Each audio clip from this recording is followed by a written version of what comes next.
to feel the power. A little off today on today's show. That's Colin's phone just fell here and it threw us all off. My bad. Threw me off a little.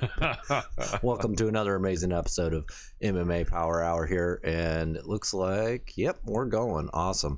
Showing a little bit of a technical difficulty on one end here, but working out. So welcome to another amazing episode here. This is going to be season 8, episode 21. Thank you for tuning in.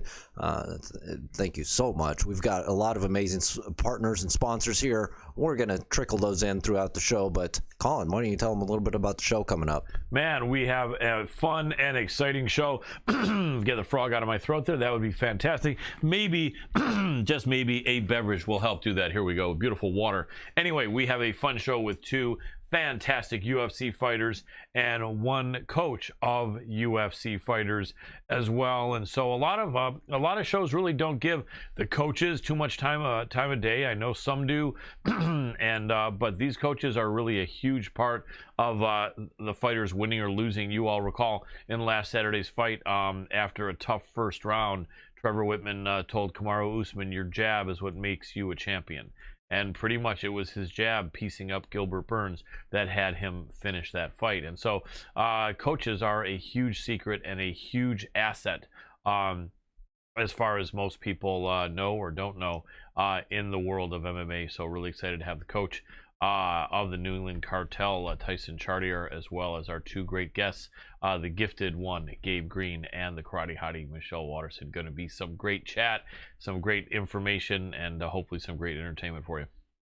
Absolutely, Colin. And man, I'm super excited for all these people coming in. Tyson Chartier, right? Yep, Chartier. He's coaching some top fighters over there at New England Cartel, and I'm just stoked to hear about, especially Rob Font, man. Yeah, man, Font is a killer, man. He is coming strong, and maybe wearing the gold by the end of this year, possibly. Hard to say, but he definitely is the man. And I think that we've got some great fighters in that bantamweight division. It's going to be really interesting to see how Aljamain Sterling versus the champ Petr Yan turns out. But gotta believe that the winner probably should be entertaining or defending their title against Rob Font. And so we'll talk to Tyson about that and a lot of other things. Definitely exciting. Yeah, man. Colin, I want to give a huge shout out here right now. It's just kind of a dead space for a second. We've got somebody jumping in here. Steve Dave, I think, asking what's up, wanting to hear what we think is next for Usman. We can touch on that. Before that, real quick, though, I want to bring up last week's guest, Victor Altamirano, fighting here at LFA. Wow, they have him as a slight dog. Wow. Yeah, they have him as a slight dog, but keep your eyes out for him. I think he's going to take it. Yeah, absolutely. Victor is a really, really sharp guy, really intelligent guy, great fight IQ, passionate guy, driven guy. Nothing against his opponent, Nate Smith. He's a great fighter too. But yeah, I think that I got definitely the slight dog in Victor Altamirano to win the title there for LFA, and that is this Friday. Can't wait to see that. I know also we had a great question from our guest and longtime supporter Marcus23 asking what we would think of a matchup between Colby Covington and Douglas Lima. Mark, I'm with you 100% on that, brother. Who do I pick? I'm really high on Douglas Lima. No, it didn't work out when he went up in weight against Gegard Mousasi, but Mousasi is such a great fighter, such a veteran, and just had the size on him, and the matchup was a tough one, although I think that Lima could perform better down the line if you want to stay at middleweight, but at welterweight, man, as long as he can make it, he is a killer. I think Douglas Lima holds his own with everybody. Colby Covington, man, that's so rough. That's such a tough one. I'll go out and pick Douglas Lima, but I could be wrong. That would be a spectacular fight, and I really do hope, just like his counterpart Michael Chandler from Bellator came over, I would love to see Lima come over one day. I don't know if it'll ever happen. Hopefully it will be soon. I think he's in his early mid-30s, but yeah, man, he would definitely make some noise and do some absolute damage in the welterweight division in the UFC. I have no doubt. None whatsoever. The phenom, Douglas Lima. Yeah, that one is really tough to call. Yeah, yeah, he would definitely be the better. I mean, obviously, no, cut downs on Diego Lima, who is in the UFC, his brother. But Douglas is definitely the more talented fighter. Everyone knows that, and I think it'd be interesting. If you didn't know, now you know. Yeah, that's right. As Dana White would say, if you didn't know, now you know. And then for Steve Dave, since I guess we can do this really quick since we got a couple minutes here. And what's up? How you doing? Good to see you, Steve Dave. And your question, what's next for Usman? He called out Masvidal because Masvidal, I'm not saying used an excuse, but I think Usman read somewhere that Jorge said that in the last fight it was a short notice fight, and that was the big problem against Usman. And now he's saying he's going to put him in a casket. I mean, that would be an interesting fight. I do think, though, that probably the other way that most people are going is Stephen Wonderboy Thompson is probably the fight that will be next for him off of that great performance over Jeff Neal. Stephen Thompson looks really good. He's so unorthodox, such a weird style. It would be really kind of unique to see him go up against Usman.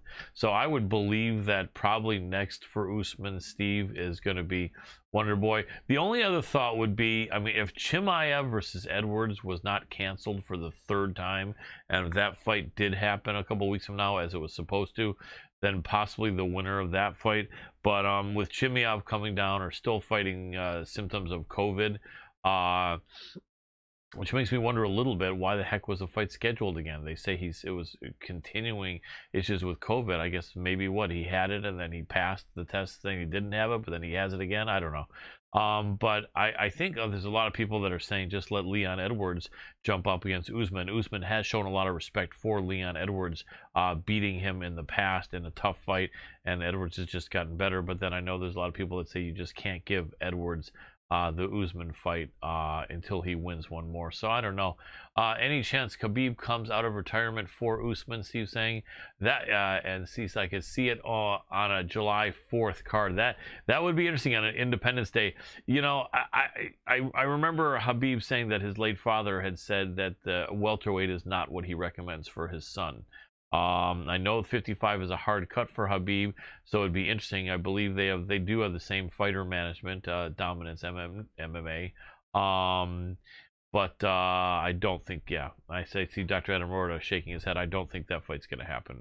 It would be sick, though. That would be an absolutely amazing fight. That'd be crazy. That would be a war. I don't care where it's at. I'd be flying to see that one. Yeah, in person if we could. That would be... No, if I could. I would find a way to get it done. You'd make it happen. The doctor, if it was Usman versus Khabib, the doc would make it in the audience no matter, even if it was allowed or not. I like that. Anyway. I'm going to be the guy. He's going to be there. Yeah. Climbing over. He'll be the guy hanging from the lights watching it. Yeah. Well, no, I'll be climbing into the hotel room getting the wristband. There we go. Yeah, cutting it off. He'll be climbing down the outside. A bag of cash. He'll be doing what? Yeah. He'll be looking for the Atman Azatar hookup. That's it. Over in Vegas. I know Steve says wishful thinking. Yeah, no, you got to believe, you got to wish though, because that would be an amazing fight. I'd love to see it. Anyway, Doc, and everybody that is tuning in and interacting with us, thank you so much. Make sure to head on over to all of our social media. Make sure to give us a like, comment, share over on our Facebook, Twitter, and Instagram. Instagram's not super active right now. Eventually it will be. You'll want to be keeping up with that when you head on over to Facebook. Make sure to also favorite us. There's actually a pinned post right at the top that shows you how to do it or explains it real quick. Make sure to do that so that way you're getting every single update on our website, not just our website, but our social media as well. And if you want the extra news that you wouldn't get on our social media, head on over to our website, MMApowerhour.com. It's real easy to get signed up. There's a couple places you can sign up for the mail list, and we'll keep you up to date with all the most pertinent and important news in mixed martial arts. We do have cross-promotional MMA rankings coming out in the next short while. I got the final tweaks made, Colin, actually. We just need to get everything updated as far as the rankings that we've been doing as a team. I need to get them updated in your guys' new personalized files. And then, we're going to have an amazing rankings put out on our website. So just stay tuned with that. Also, absolutely. I want to right now take this opportunity to thank our amazing marketing partner, Nesa's Hemp. They do have an amazing CBD product. It's a full spectrum hemp oil. It's one of the only full spectrum hemp oils on the market, and it is, like I said, full spectrum. It is the only one of that. Make sure to go to mmaph.nesashemp.com, where you can get a nice hefty discount just by going there. Absolutely, really good quality stuff. You know, I use it and it does work, and I would not say that if it were not true. So Nesa's Hemp is really good stuff. You guys want to try it, something to help cut out all the aspirin or Aleve or Advil that you have to take. You know, it can be a little bit of a transition, but you know, it does really help. And after a little while, I think you'll find that it can really help replace that, and a lot safer for your liver and kidneys and everything. Yeah, definitely. You want to go ahead and get into our first guest here? They're coming up right away, right? Absolutely. Let's do it. Let's get that first guest on. And, Gabe. Yep. Go into that Skype dance, although I don't think he's online. Huh. Okay, so then hopefully he would be, because we'll have to let me check something here. I might have something wrong too. Okay, yeah, don't send that out quite yet. Let me check something here. Go ahead and... All right. Anyway, as the doctor is checking, we are talking about a lot of great fights coming up here this weekend. We do have LFA 100 with that flyweight title fight between our friend Victor Altamirano and Nate Smith. I believe that's for the vacant title, I believe, and some other great fighters on that card as well. And then you do have Fight Night 185, Curtis Blades versus the Black Beast, Derek Lewis. Interesting fight. The favorite, wow, is that, you know what, that's not what I thought. Yeah, there we go. The big favorite is Curtis Blades, and I wasn't expecting to necessarily see minus 400, but it's in that area, anywhere from minus 360 to minus 450 for Curtis Blades. Looks like only one sportsbook has it under minus 400. It looks like that's Sports International or something at minus 365. So if you're already a member there or something, I'm sure you can, and you probably do want to jump on that real quick, unless they've adjusted that line. That looks like we can go into our Skype dance here. Let's do the Skype dance right away.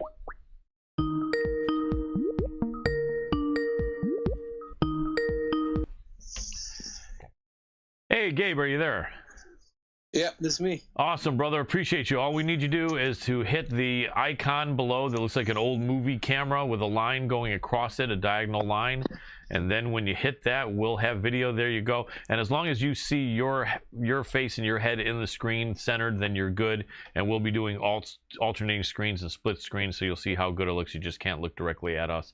But anyway, we are live right now. Let me give you a proper introduction. Ladies and gentlemen, I'm so happy to have this next guest on our show for the first time, joining a group of contenders and UFC champions. This guy has the look of a future champion off of an amazing win this last Saturday at UFC 258. We are talking about the man they call Gifted, Gabe Green. Welcome to the show, Gabe. Thank you for having me, man. It's a pleasure to be here. Thank you. I really appreciate it, man. It's a pleasure to have you here. And that was a great fight against Phil Rowe.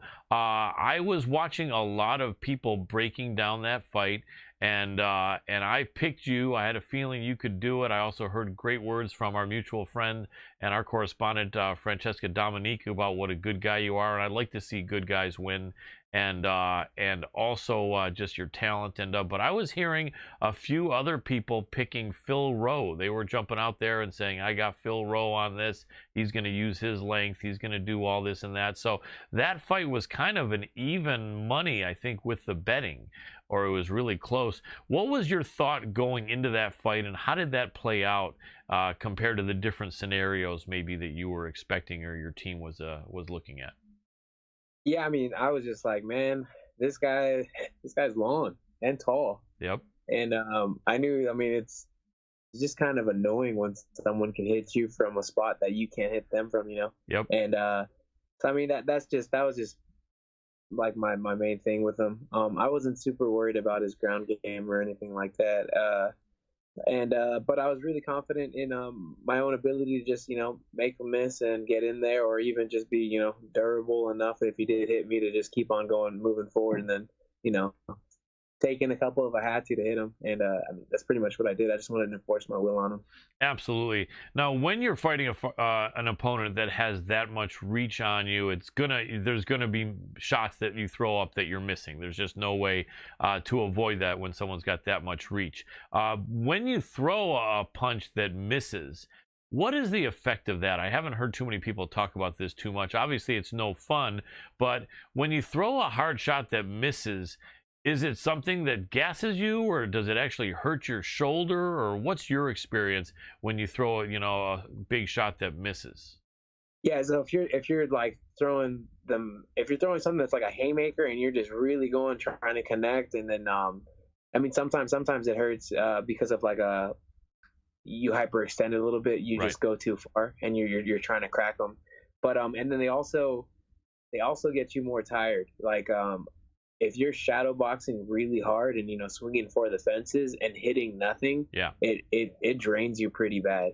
And that was my main thing in the beginning. In the first round, I was trying to slip in and come forward and not throwing a couple as I did it, and so that's why he hit me a couple of times in the very beginning. But then I was like, oh man, because I mean it's a kind of a nasty feeling to throw and miss, because you're like, oh man, because you're thinking you're leaving yourself open and stuff too to get countered, because you didn't hit them.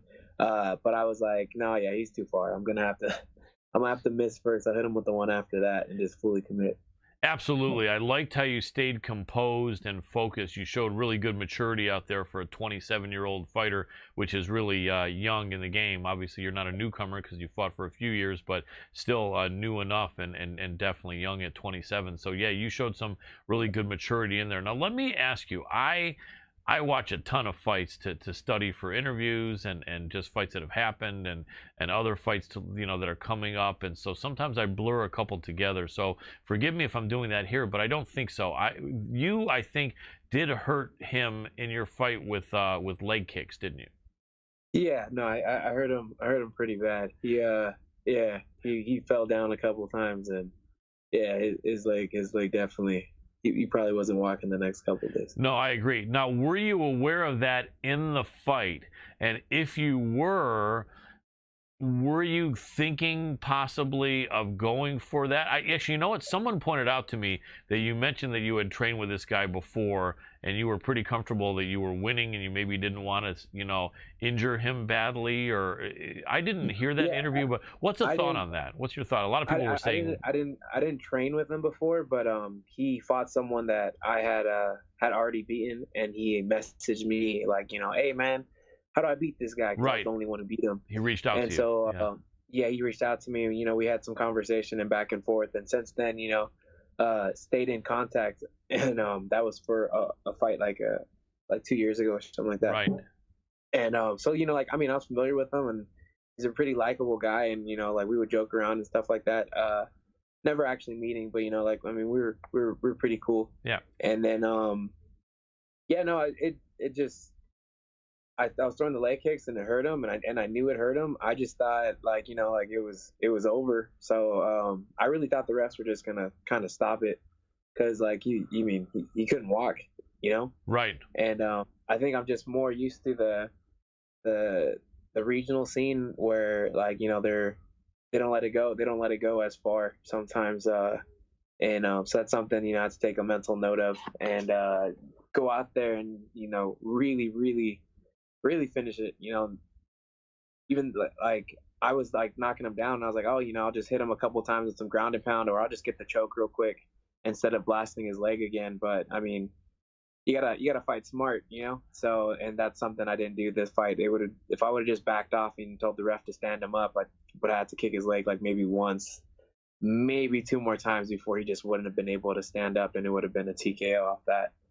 Right. That makes sense. And that you make a good point. I would imagine that in some of the regional shows, they do want to protect the fighters a little bit more than in the UFC, when each victory or loss, means so much.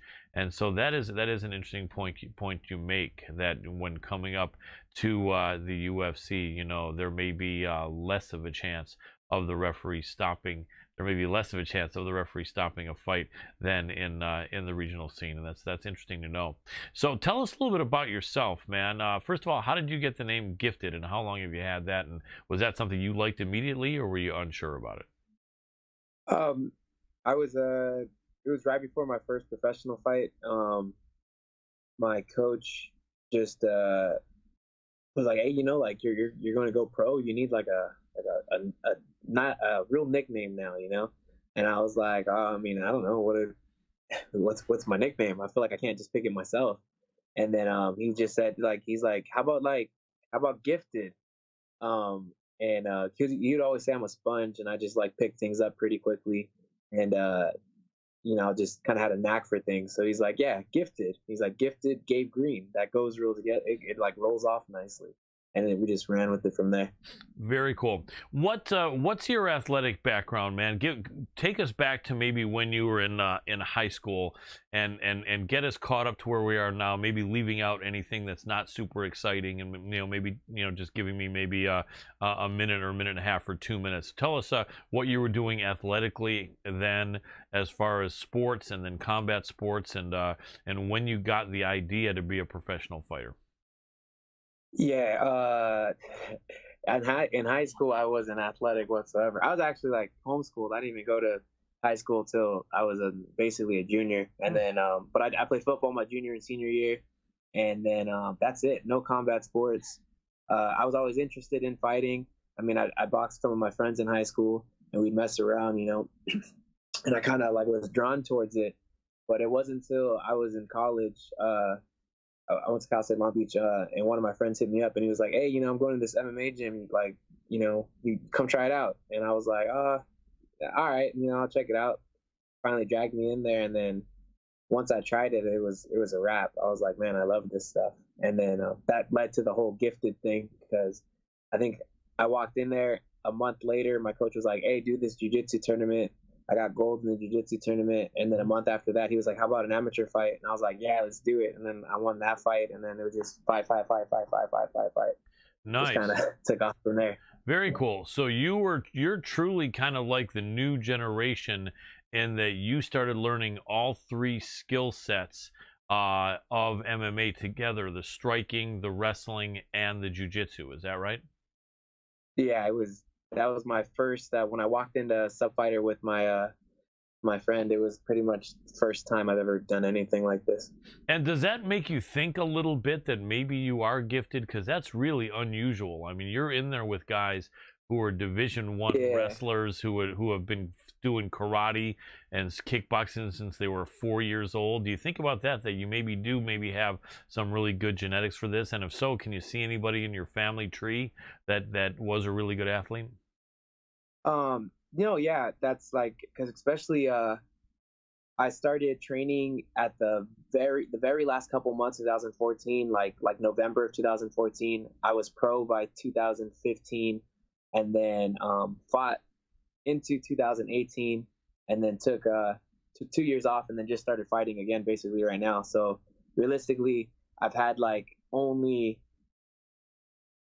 this is my 5th year of training too. So to be in the UFC and only I'm beyond the 5th year of training of martial arts in general is it makes me sound pretty gifted. So I think my coach knew what he was talking about.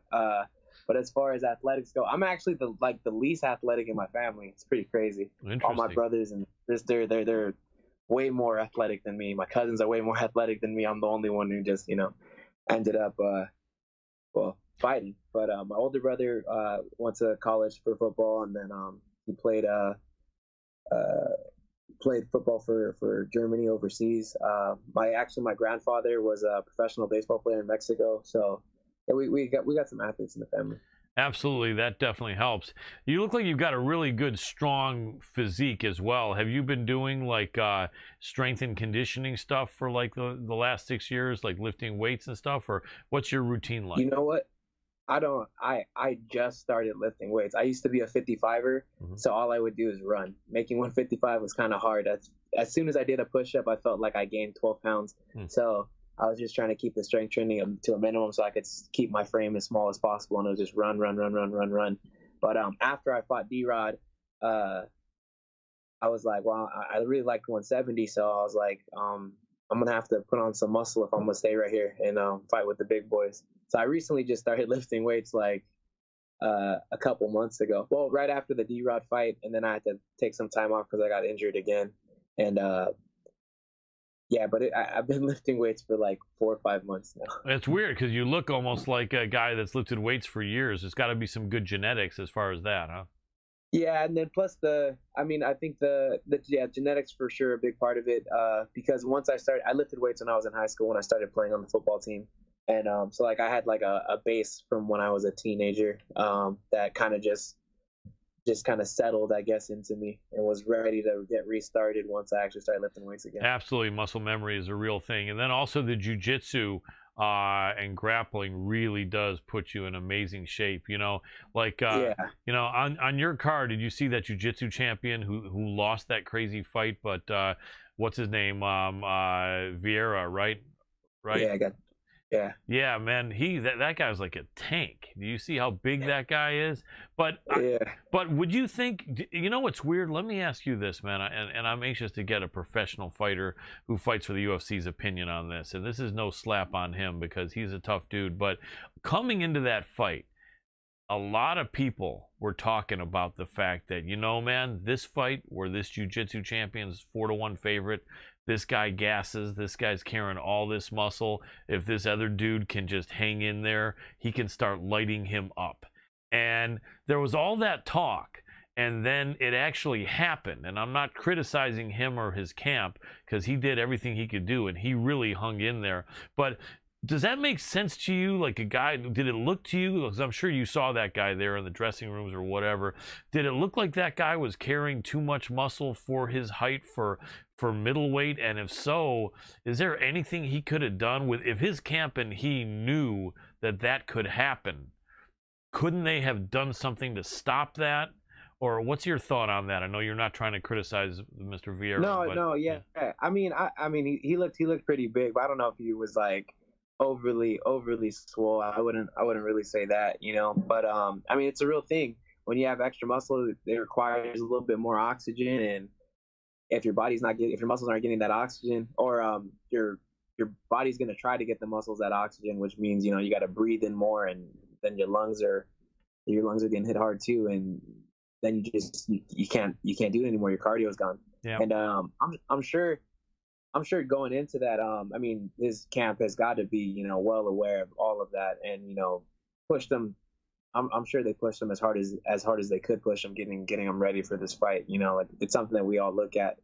Doing sprints and everything just to be explosive as possible, and keep on doing what you're doing. Yeah, I'm sure they try to maximize them as much as they possibly could going into the fight. It just wasn't enough. Yeah, and that was an exciting fight, though, because he was looking like he was somewhat close on a couple occasions on the ground, but that other guy was just was super prepared, man. It's really a game of inches, isn't it? You could, I would say centimeters. Yeah, right. Because all he had to have done is got him a little bit closer and locked one of those submissions in, and then it was over. That's what's so exciting about MMA. I really think it's just the absolute chess game of combat sports, don't you think? Oh yeah, no. A lot of people from the outside looking in just kind of think we're guys going in there and just throwing haymakers and trying to see what lands, but there's setups and all kinds of layers to this thing that, unless you're training in combat sports or of any kind, don't really know and realize what's happening and what we're trying to make happen. Absolutely. Main event, your division, the welterweight division, the champion Kamaru Usman, the challenger Gilbert Burns. That fight did go the way, I can't say it went the way I predicted. I did predict Usman would win that fight. The odds makers did have him a little bit of a favorite. But tell me, in your opinion, did that fight go kind of the way you thought it would, or was anything surprising to you in that fight? And then the third question on that, what did you learn about both men in that fight?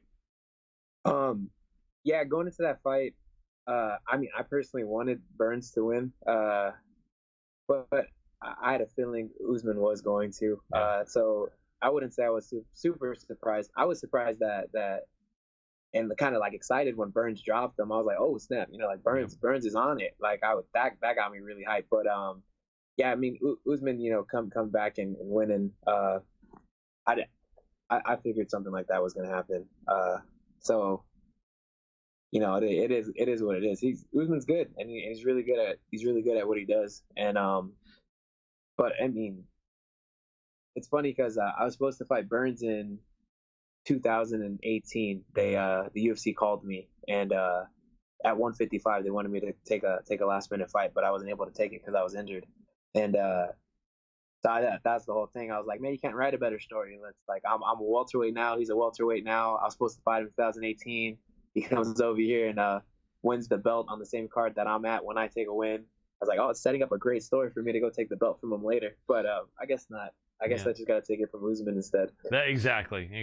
What do you think it would be like, man, fighting with a guy who you trained with for years, like hundreds of training sessions?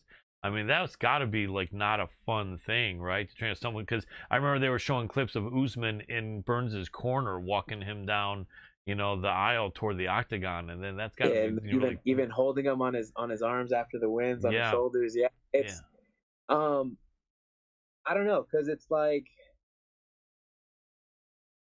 I have a lot of friends that I train with, and I have no problem, you know, hitting them. I have no problem beating them up. You know, it's I mean, of course, you don't take it to that extra level when you're sparring and inside the gym, but I mean, I'm pretty sure I could fight most people that I'm friends with in the gym. It's not something that's overly crazy. Understood. To do. You'd probably rather not, though, if you had a choice, right? No. Yeah, because you care about the person, right? Yeah. And especially if they're in the same camp as me, I'm not trying to. We're all fighters, you know. We're out here trying to make our way in the world. We're trying to provide for, you know, our family and our loved ones and stuff like that. And the last thing I'd want to do is take, you know, take money, food off the table of someone that I care about in their family, you know. So that's the one thing. Is but if like the money wasn't an issue whatsoever, and it was just like, you know, like, oh, let's just go fight, you know, to fight. I mean, I love fighting my friends all the time. I do it every day. Makes sense. In the last 5 minutes that we have you, can I get your prediction on a couple of fights this weekend? Yeah. Awesome. So, main event, UFC, the big men, Curtis Blades against Derek Lewis. Curtis Blades is a big favorite, about 4-1. Makes sense to me, the wrestling. It just seems to me that Curtis is going to take him down and either hold him down or just keep taking him down. Do you see that fight going any different? And either way, who do you predict wins that one?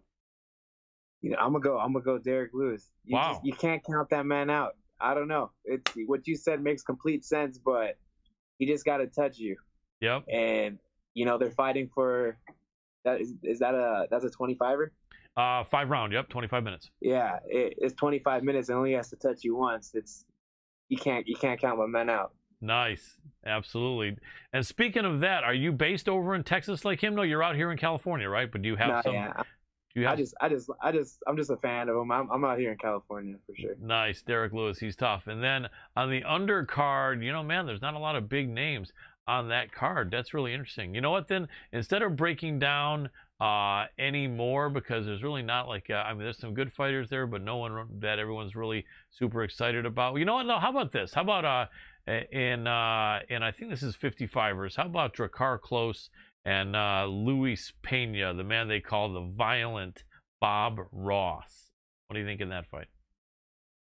I think it's gonna be a good one. I mean, I'm a fan of Ross. He's like, his name speaks for himself. Yes. You know? Yep. So I mean, if I had to choose, I'd choose him. Yeah. I just like what he goes out there and does.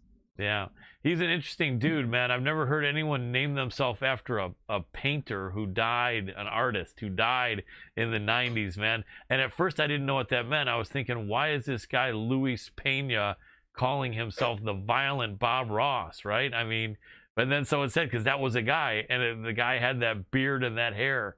It's kind of funny, you know what I mean? But yeah, he's a tough dude. Well, I tell you, man, let us know how people can support you on social media. I'm sure no fight is signed yet, man, because you just finished that great victory. But let us know how people can support you on social media, and which is the best chance that someone might possibly be able to hear back from you. Yeah, I mean, I'm pretty active on my social medias. No matter what, you hit me up, Snapchat, TikTok, even Instagram. I'm on everything, and it's super easy. It's just at Gifted Gabe Green. So if anyone wants to get a hold of me, ask me anything, just send me a message and I get back to them super fast. Awesome. I want to give credit to your gym also. I think you're at Subfighter, the Tracy Hess Subfighter, right? Yeah, I'm out of Tracy Hess Subfighter, also out of the Body Shop in Lakewood with Antonio McKee. Those are my main gyms, and yeah, it making me the fighter I am today. Absolutely, yeah. I'm more familiar with the Body Shop. They've got amazing people there with AJ McKee and also Joey Davis Jr. and I think Kimbo Slice Jr. Is in there. Yeah, some tough dudes, man. So no wonder you're looking good. You got tough competition. Iron sharpens iron, does it not? Exactly. Absolutely, man. Well, Gabe Green, really want to thank you for jumping in with us here on the MMA Power Hour, man. You seem like a good, honest guy, man. And congratulations on the great win. We'll be cheering for you. Hit us up when you get another fight signed, man. We can have you on, come on and promote it. Yeah, sounds good. I'll be here in a heartbeat. I'll let you know. Awesome. Appreciate it, brother. Thank you for having me. You're welcome. Have a good night.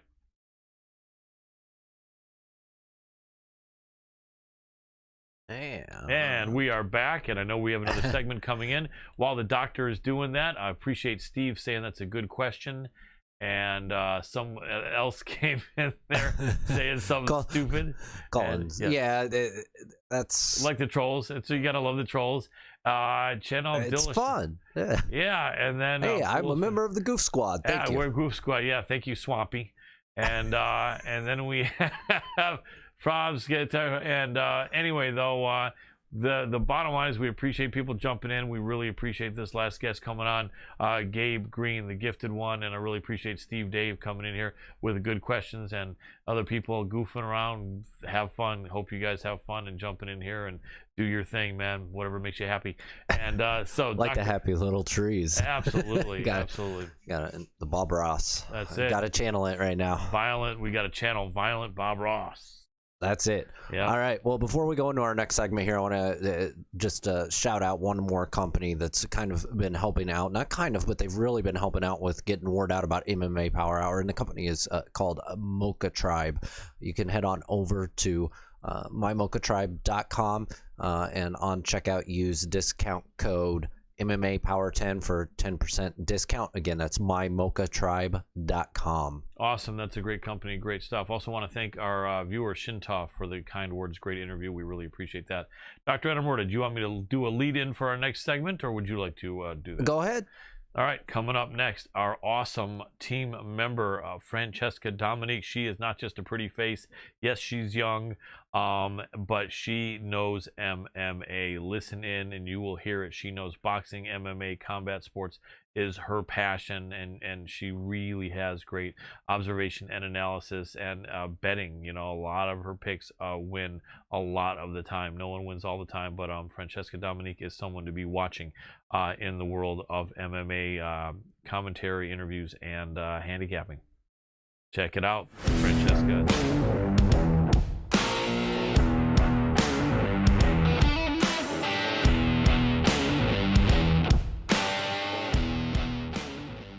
Hey guys, it's Francesca Dominique, and we are back again this week for another betting and fight odds segment on MMA Power Hour.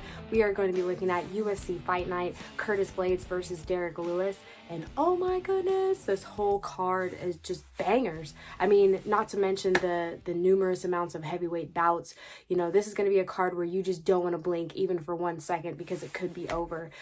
So I'm really excited. I hope you're excited, and let's just get right into it.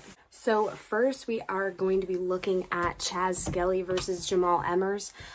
For this segment, I'm just putting 2 fights into my parlay and then a few prop bets in those fights and a few others on the card. So first, let's go with Jamal Emmers, 18-5, coming into this fight on a 1-fight win streak. He does have 2 fights inside the UFC. He's currently 1-1. His UFC debut came against Giga Chikadze, and he lost that via split decision. Now, that's really not a bad loss to have, given the level of Giga Chikadze and, the fact that's a legit UFC fighter. So the fact that he was able to come in short notice, I believe that was not Giga Chikadze's original matchup. He was able to come in and, really give him a tough time, especially going into the later rounds. And, coming off that unanimous decision win against Vince Cachero, I've seen Vince Cachero fight on the local scene in LFA. And, I feel like as far as like a UFC caliber fighter, that was his UFC debut, but they had also seen each other. They'd also came off fighting on the same card, I believe, on LFA. So, they were kind of familiar with each other and familiar with the styles. I mean, holy moly, Vince has a ton of heart. He came in there and really gave it his all, which is exactly what you want to see, even if they are a little outgunned. And Jamal Emmers actually has, quite notable wins over Corey Sandhagen, Alexander Hernandez, Chris Avila, Javier Barbosa, who's actually fought a lot on LFA. We should be seeing him pretty soon inside the UFC. So it's not like he hasn't been fighting people that haven't ended up in the UFC. I just think that facing someone like Chaz Skelly, who has been in the UFC competing and been very competitive in all of his fights, I don't know. I feel like that in itself is going to be a test for him, facing more of a complete fighter.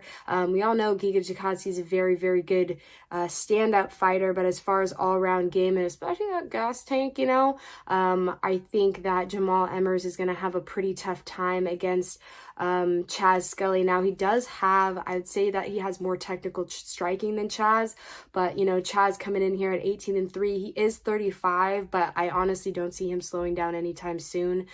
He is coming off of a win against Jordan Griffin, and oh my goodness, that fight, like if you haven't seen that fight, you need to go back and watch it, because it's pretty much just like scrambling, really exciting moments. Like he's on his back and he ends up doing like this somersault flip, drops Jordan Griffin on his head. It was crazy. You have to watch it. But I don't know, man. I trust in Chaz Skelly's ability to get it done.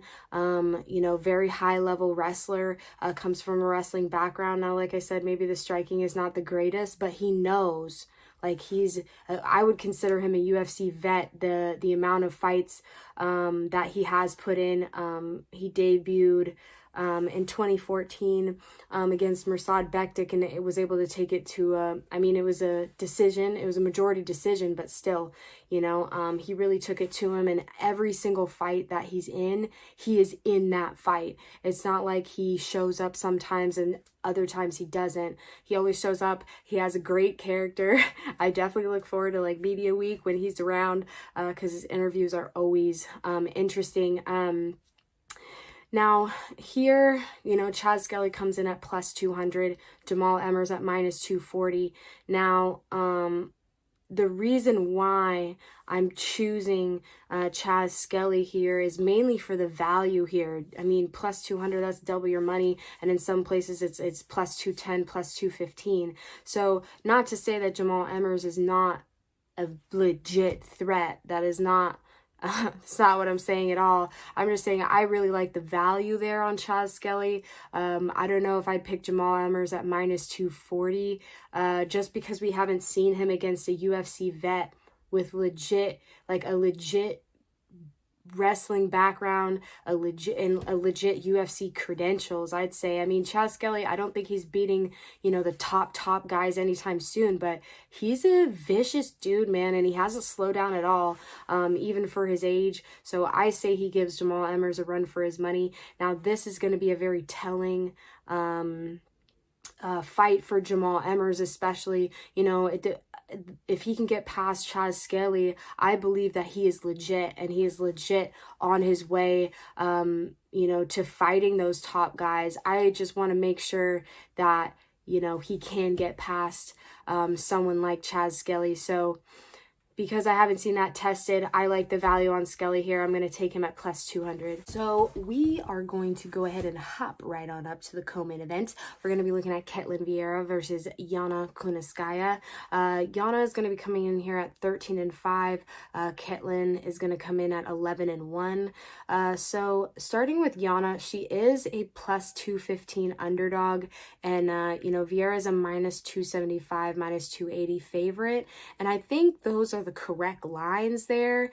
Yana is coming off of a win against Stoliarenko, and it was basically a grinding fight. She was able to take it, win it by unanimous decision, and she just grinded her out, you know, immediately got her up against the cage. There was a lot of top control time, but I don't necessarily think that Stoliarenko had the skill or the talent really to get herself out of that situation.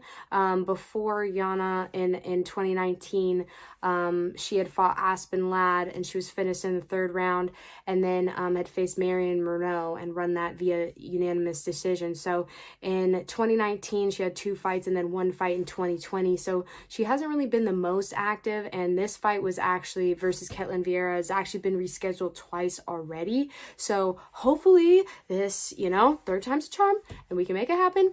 And hopefully neither of these fights fall off because of COVID or any other foreseen circumstances. But, you know, at 31 years old, she's shown kind of the same game, I guess you could call it. She comes out with the same tools. She does what she does, you know, pretty well. But I'd say, like, I think Ketlen Vieira, no matter where this fight goes, she'll be able to handle it. Like, if she's taken down, she fights very well off of her back, a very aggressive guard.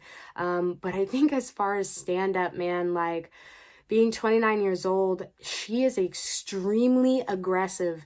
And I think that's one thing that a lot of, well, some female fighters just don't have, is that, like, aggression that you usually kind of see like in the men's divisions, where they're just going to come and they're going to try and, you know, take your head off, you know. And she does have technical striking, you know, getting caught by Irene Aldana by that beautiful left hook. I mean, Irene Aldana is a phenomenal boxer with impeccable range control. Like, she knows, you know, she knows where her hands should be. Now, obviously, maybe against a kickboxer like the Holly Holm situation, a little bit different as far as range. But in terms of boxing range, if you're going to box with Irene Aldana, that is just not a great idea. You know what I'm saying? Like, it's just not. So, I mean, the fact that that was her first loss and she was able to come back against Sijara Eubanks, who just had a crazy win over Julia Avila, which I don't think anybody saw coming, you know what I'm saying?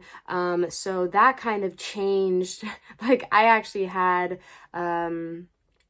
Sijara in that fight, but I mean, I think it's amazing to see a younger fighter, I mean 29 years old, like I said, coming in after their very first loss, and their very first loss on a world stage such as the UFC, especially you're coming up basically a world beater with 4 fight win streak in the UFC coming into that fight. And to get knocked out like that, it's always an interesting thing to see a fighter come back from that. And I love the way that she, you know, that she came back against Sijara. She just looked world class. And I think sometimes eating that humble pie can kind of be not the best thing in the world, but it can kind of be good for you. I consider it early on in her career. You know, she's pretty young. So I actually have Ketlen Vieira to win this. I have paired that also with Chaz Skelly. And then I also have a prop for the Vieira fight. I think she can get it done inside the distance. That's a plus 310. Comes in at plus 310 for that, and then under 2.5 rounds is plus 265. So if you're looking to get really specific, I don't know, for me, I see that fight going down that way, but you know, Yana is so tough. So I think this will be an interesting test for Vieira. And, you know, another fight, you know, for the bantamweight division, maybe, you know, after Vieira or Yana, either one, you know, the winner of this, that is a statement in the division. So it'll be interesting to see, you know, how that goes. I am going to be taking the younger fighter, like I said, and the favorite in the matchup, Ketlen Vieira. There we have it. This week we're going to be doing a parlay with Chaz Skelly coming in at plus 200 and Ketlen Vieira coming in at minus 275. Matching those together kind of puts you around plus 310, plus 309. So for me, you know, based off 2 fights, that's a lot of value there. Really excited to see some of the other matchups on this card. But yeah, we're going to be going with Ketlen Vieira, Chaz Skelly, and then Vieira to get it done under 2.5 rounds and inside the distance. So we shall see how that goes. But, you know, again, like I said, another great weekend of fights ahead of us. Please go ahead and follow me on Instagram at Francesca_Dominique and give MMA Power Hour a follow at MMA Power Hour, and check out the website MMAPowerHour.com. So let me know, message me, leave a comment. I always love to talk fights, so enjoy the weekend. I know I will.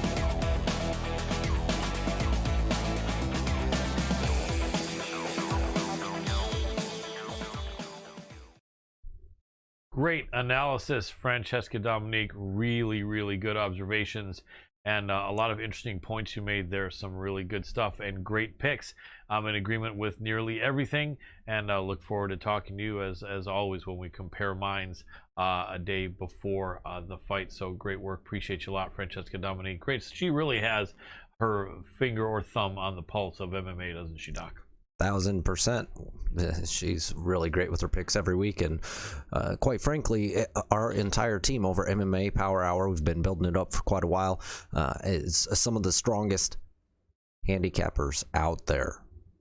You want to make sure you're tuning in to our website and actually watching our predictions when we are putting them out. We've got weekly predictions being put out by the fight analyst who's teamed up with us, Garrett Kerman, always getting a winning set of picks at the end of the day. I think he's got like 17% return on average. Absolutely. Kerman kills it, man. He's one of the best handicappers out there, and so is Francesca. Absolutely. Make sure you guys are going over to MMAPowerHour.com. Colin, you want to go ahead and get into this next guest? Let's do it. Do our little Skype dance? Absolutely. Skype dance, baby. See, how is Skype dance, baby. How is it that Jens Pulver was doing it? He was doing, this is his Skype dance. This is his Skype dance. Well, we do that too. Big respect for Jens Pulver. He can still smash me. So kill me in a fight, you know, he can still beat the crap out of me. So all big respect for Jens Pulver, a legend. And I met him in 2003, I think, after a UFC fight. So love you, Jens Pulver. Let's go into it. Let's do it. Skype dance. Skype dance. Hey, Tyson, can you hear me?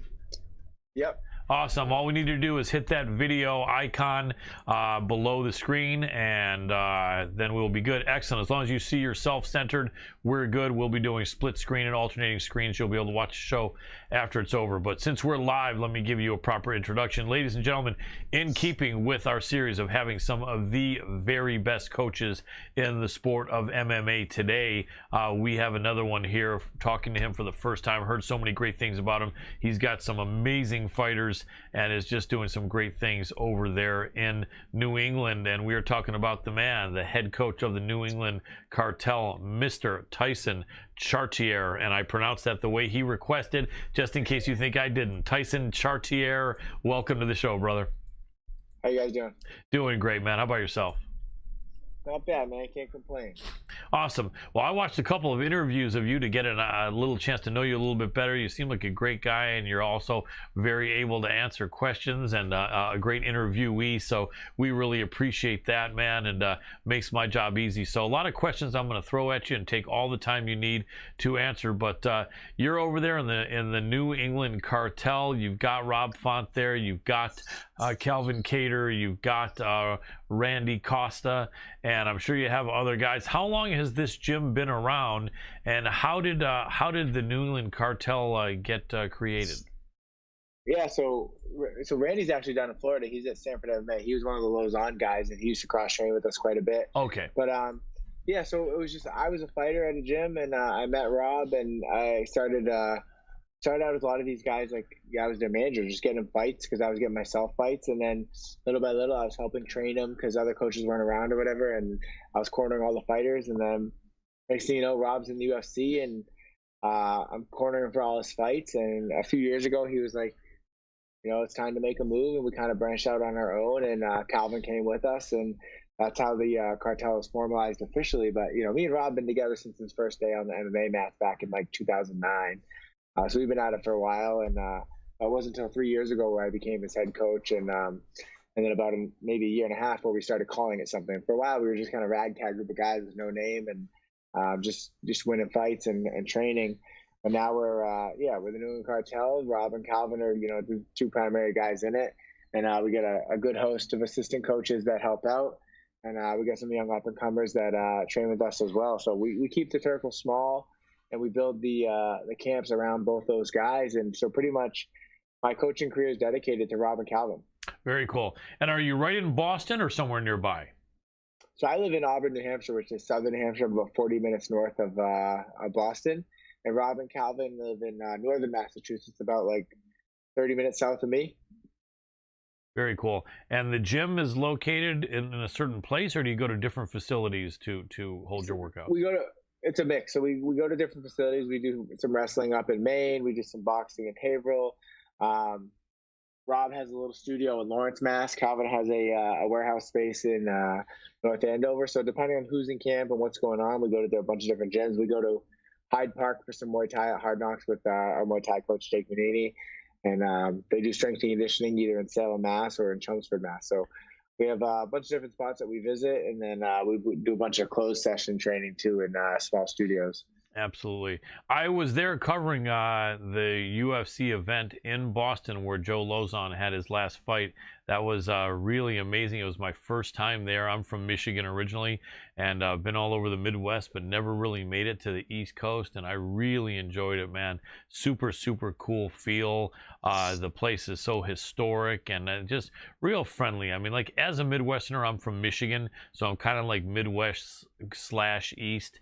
And I really liked the feel of the people. It kind of felt similar to Michigan, just like real good East Coast people that right away give you the benefit of the doubt. I think sometimes in California there's so many crazy people and criminals that people tend to be really reserved, and they tend to think, well, I've got to assume you're a scammer until you prove to me you're not. Whereas in the East Coast, I think people are still looking at it the opposite way. I'm going to assume you're a good person until you prove to me you're not, right? Isn't that kind of how it is? Yeah, just don't cut them off in traffic, right? We're fast paced out here, and absolutely.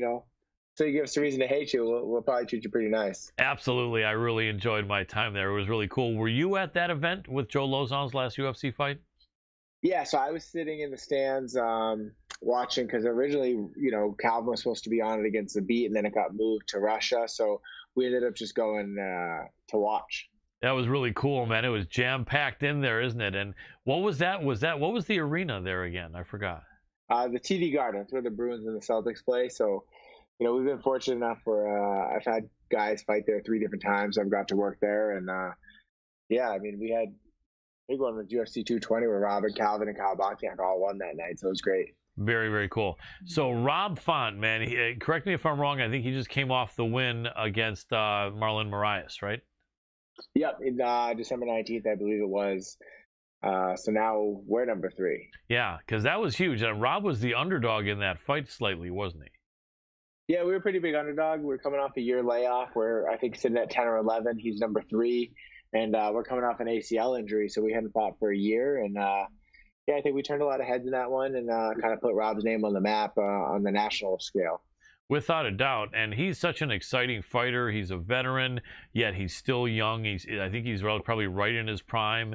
How do you think things are going to unfold? I mean, obviously there's no way to know, but you got Aljo against Petr Yan, and then really, is there anyone ahead of Rob? Do you feel, or should Rob get the winner of that title fight?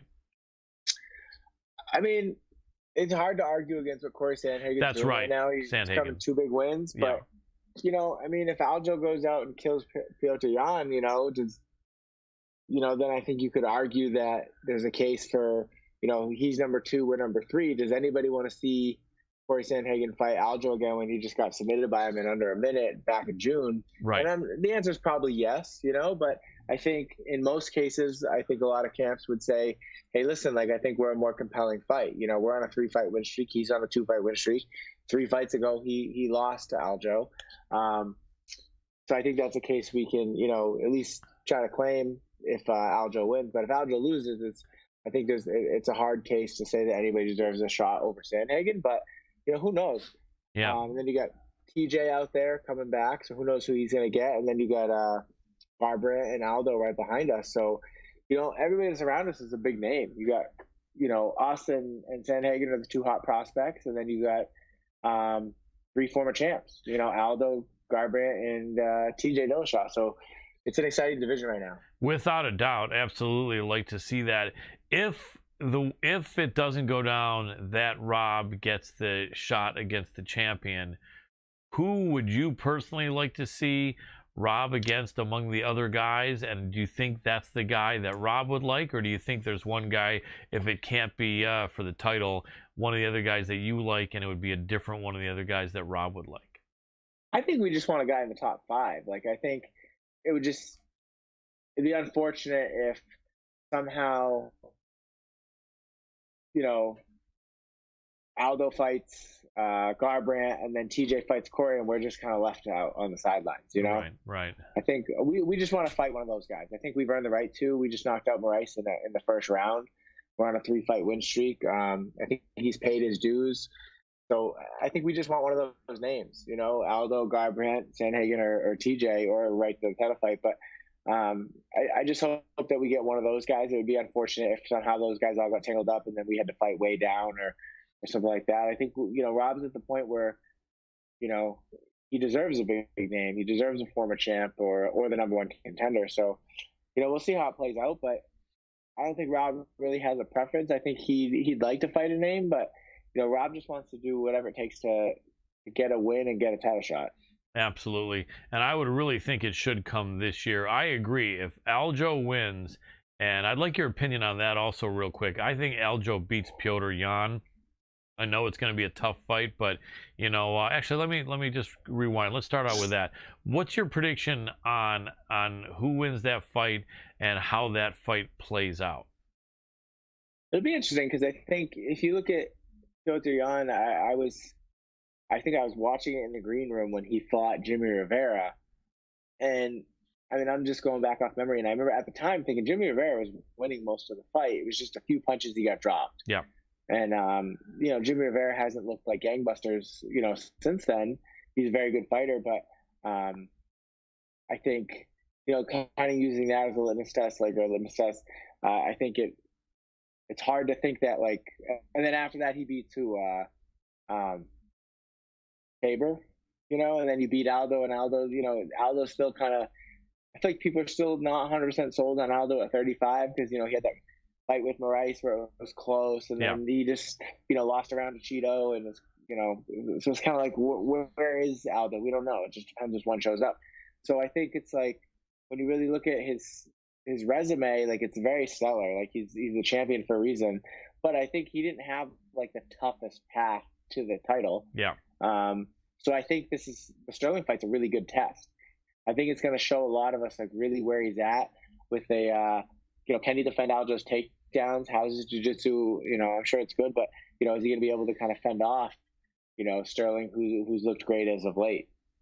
Absolutely. Very, very good points. And that is the question. I think it will be an interesting fight. And then there's a lot of action to come.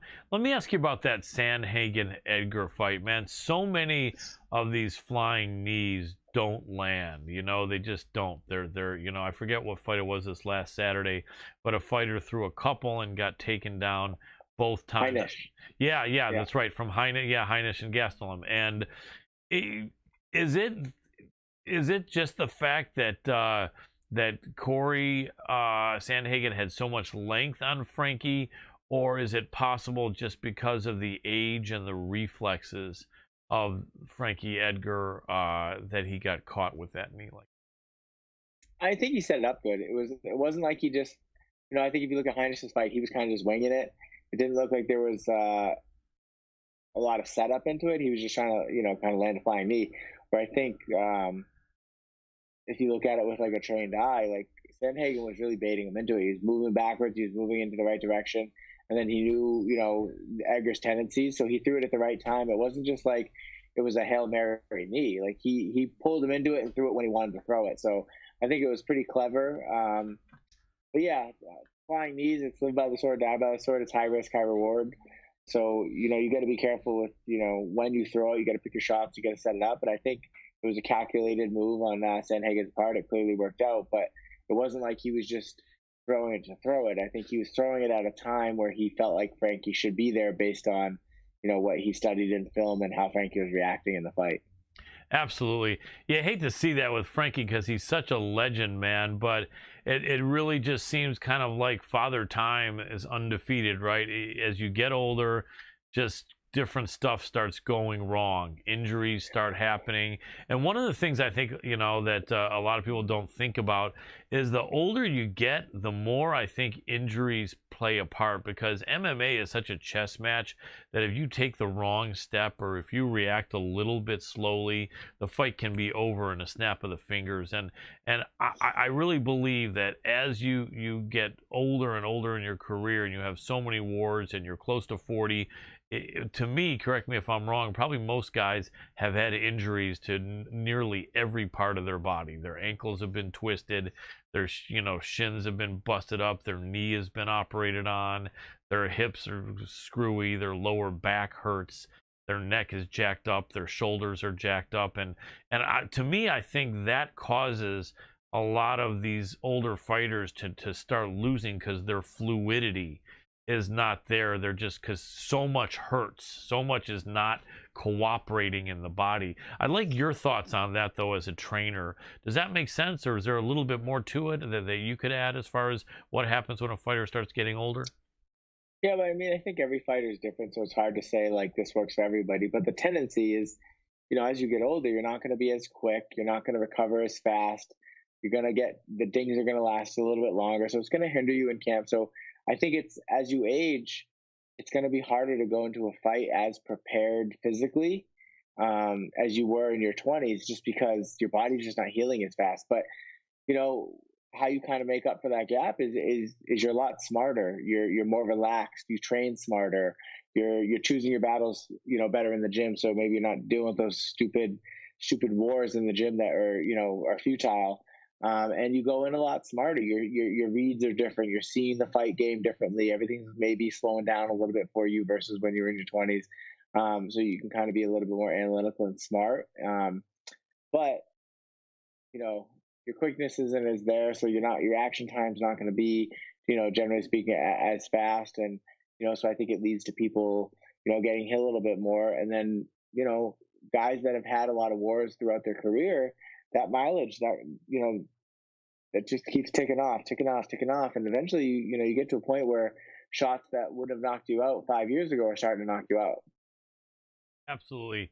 And let me ask you, I'm not asking for you to make a judgment on Frankie Edgar himself, but suppose it was 10 years from now or something like that for Calvin Kattar and Rob Font, and they've had great careers, but they're starting to kind of lose more than win. And it's starting to become apparent that they're not going to beat the top guys probably anymore, and pretty soon they're going to be like kind of a gatekeeper. What do you think you could do as a coach? Because that's got to be a really hard spot, especially when that person is making a living doing what they love. How much is it the coach's position? And what do you think you would do if you were feeling like going to your fighter and saying, man, I can't stand this anymore. I really can't. I can't stand us working so hard and you getting in there and getting beat up. I can't stand it. You got to stop this. What's your thought about that, and how do you think you would handle it? It's tough because I think every fighter is different, every situation is different, every career is different. But I'd hope, just generally speaking, that if I ever got to a point with a fighter that I felt like their safety was in jeopardy going into fights, and I didn't think they could realistically compete at this level anymore. I hope that I would have that conversation with them and be honest. And then, and I think there's things you can do. I think if you look at the UFC, I don't think there's ever been such a disparity between the top ranked guys and the low ranked guys in each division. It used to be everybody was like, there was a couple guys that were really good and everybody else was kind of like there, right. like close enough. Right. But now, I mean, you got these top 5 guys, and then you got these new guys that are, still wet behind the ears, coming off the Contender Series and stuff like that. And those guys, they just, the talent, they still have a lot of growing to do, for the most part. So I think if you look at like, if the champions and the top 5 guys are at like a 9 or a 10, the lower guys used to be at like a 7 or 8. Now you're looking at like the entry level guys, they're like a 3 or 4 compared to those guys. Yeah. So the disparity between like the competition level at the entry level guys versus the top is very vast. So I think, you can do some different things where maybe we got to be smarter and not take these fights. We can try to take some of the newer guys, and the newer guys get to kind of cut their teeth on these veterans and see how they can do and kind of benchmark. But I don't know, man, I'd hope I'd have that heart to heart and let them know how I feel, at least be honest. And ultimately, it's the fighter's decision. They have to make that decision with their team and their family. And those are always going to be tough conversations. Absolutely. And so you as a head coach are always in the corner for Rob and Calvin, right? Yeah. So I've cornered him for all their fights. Rob, I cornered him for every single one of his amateur fights too. I've been with him since day one. Oh wow, man! Being a corner man is such a tough thing. I think of 2 fights that have happened in the last 6 months. I'm sure you probably remember. One of them was when Anthony Lionheart Smith was getting just the crap beaten out of him by Glover Teixeira, and he said, the mic picked up where he said, "My teeth are falling out." Now, someone mentioned to me he has veneers.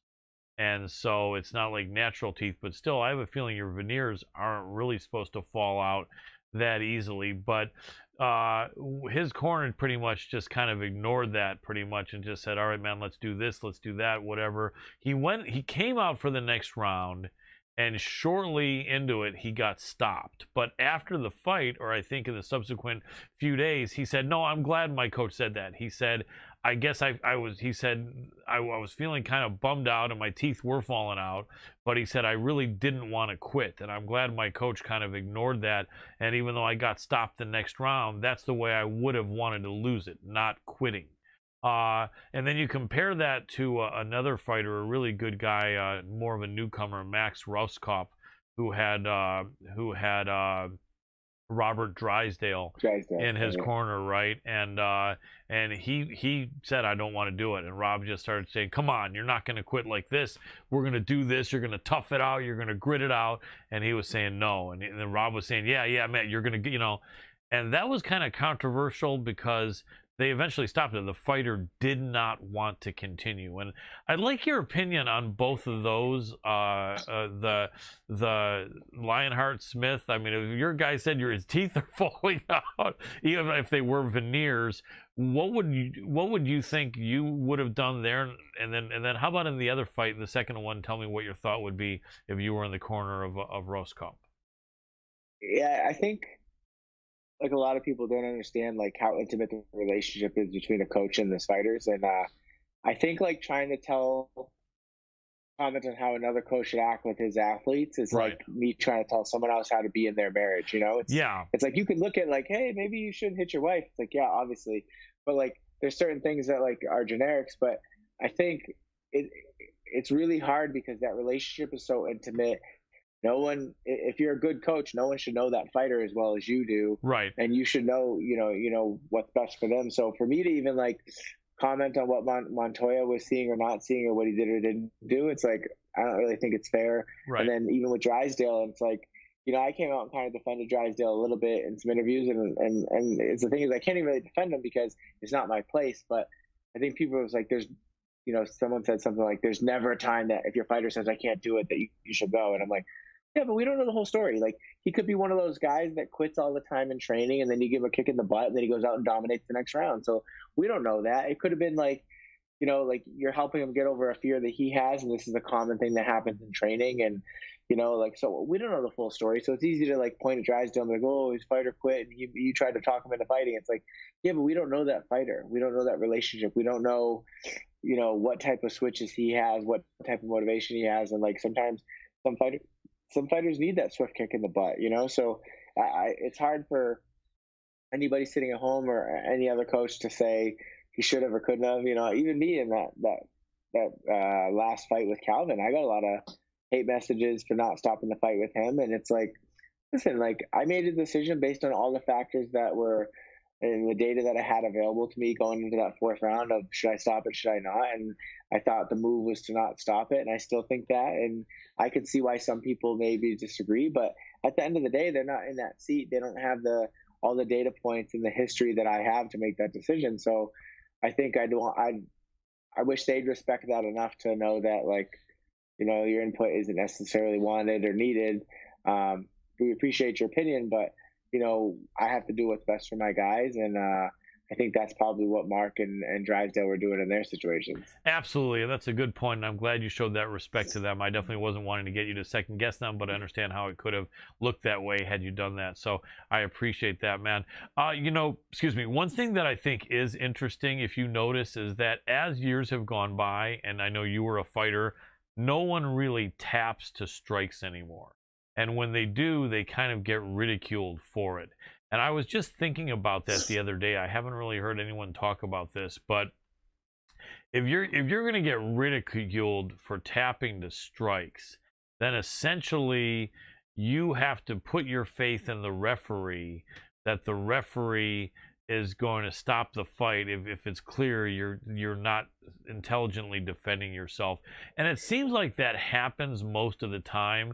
The referee is there, but what's your thought? Do you tell your fighters, dude, I don't want to ever see you tapping to strikes? Or what do you think the general thought is in the coaching world as far as if their fighter is feeling like tapping to strikes and the referee is just not getting there when it's clear he's being beaten up? I mean, if one of my fighters ever tapped the strikes, I wouldn't be like mad at them. It's their health. If they feel like, listen, I'm just in a bad spot, I can't get out, and these are really hurting me, then they tap. Then they tap. Like, I don't think I've ever told a fighter we don't tap. This isn't. We're not trying to prove anything here. We're trying to live to fight another day. And we're trying to be smart, and I don't put that pressure on my fighters. But I mean, you don't even really hear that much. I think it's when you see like a guy taps to strikes and like he wasn't even really getting hit, he was just looking for a way out. I think that's maybe when you see some ridicule thrown his way, like, oh, he quit. He wasn't getting hurt. He just he quit. Right. But yeah, I mean, it's not something I really like discuss with my fighters about, like, oh, we don't tap the strikes here. It's like, no, man. Yeah. You gotta tap, you gotta tap. Makes sense. And another thing, I'm a jiu-jitsu guy myself, been training for several years. Bas Rutten, I'm sure you know him, the legendary fighter and TV commentator. I remember he's mentioned that people who don't know jiu-jitsu and don't know submissions need to know that there's a difference between a joint damaging hold, an injury type of hold, and a pain compliance hold.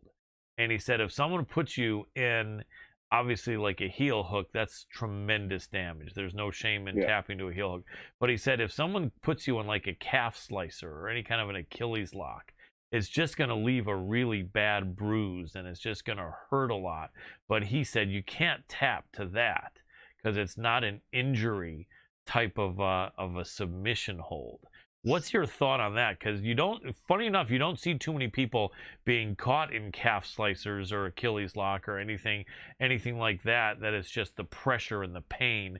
But when they do, it seems like they are tapping out, at least in MMA, not so much in jiu-jitsu only. But what's your thought about that? I mean, you'd like to think that in practice, you're probably going to tap quick to it. And then maybe in a fight, you give it more time. But I think it's easy to say that, but right. It's also like, when you get hit in the liver, right? It goes away pretty quickly. But every time you get hit in the liver, you feel like, oh, no, this one's different, right? Right. Because you see guys get hit in the liver, they get dropped, the ref jumps in and, like, 10 seconds later, they're pretty fine. You know, it's just that it feels like someone's stabbing you and moving a knife around. And every time it happens, you're like, no, this one's not normal. This one's different. I swear to God. Right. And then 10 seconds later, you're fine. So it has that ability to just put those alarm bells off in your head and say like, no, man, you got to tap this one. This one's bad. Or, you know, I can't fight back from this one. And I think that's what happens sometimes with these calf splices and these different things where people get put in these positions where they don't drill 100% in practice because you're not trying to be a jerk. Right. And then the alarm bells go off. When you get put that in the fight, it's like the rational part of you is thinking like, oh my God, he's going to tear my leg off. I got to tap. Yeah. This hurts way too much. And you think something's wrong. And then you realize he lets it go. And like, oh, I probably would have been okay if I didn't tap, but that was bad. You know? Right. Just kind of a panic feeling. Yeah. Makes sense. Well, Tyson, we've got only a few minutes left with you, so let me give you a couple rapid fire questions. Calvin, he fought bravely in that fight and fought tough. I'm fine with you not having stopped that fight. I think he was in it, and I'm sure he was happy you didn't. I've heard some people jump into social media saying they think that maybe Holloway was on some sort of substance or something. The fact that he looked so much better than he'd looked in the last couple of years, and he looked literally like he was, you know, walking right through Calvin's punches. Was that ever a thought, or is that anything you give any credence to? No, I give everybody the benefit of the doubt until proven otherwise. Like, I think he just fought. He was in like the MMA version of the zone, you know, like he couldn't miss any 3-point shots. Like he was in the matrix. Everything was landing. He was seeing things. He was seeing things faster than we were. He's making adjustments better than we were. His coaches were doing better than we were. Like it was their night. It wasn't our night. And it was just unfortunate how it happened. And, you know, that guy's been 20 something fights in the UFC. He's never been, you know, 13 fight win streak. He's never popped for anything. So I don't see why he would, start doing stuff now, you know? So it's not anything that really crossed my mind, but, yeah, man, that's the best he's ever looked. Yeah, it really is. What's Calvin's plan from here? Obviously, you guys are getting ready for a fight soon. I like the fact that he didn't try to jump in 6 weeks later, because that would have just been stupid. But do you have a timeline for him? Are you thinking maybe somehow this summer or before this summer, any opponents that would be interesting to you?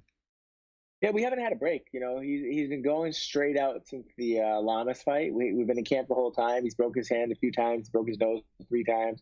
You know, we've been limping into these fights, taking him, you know, to try to, you know, level up, get a new contract, chase this ranking, chase the belts, and he hasn't had a chance to breathe, you know.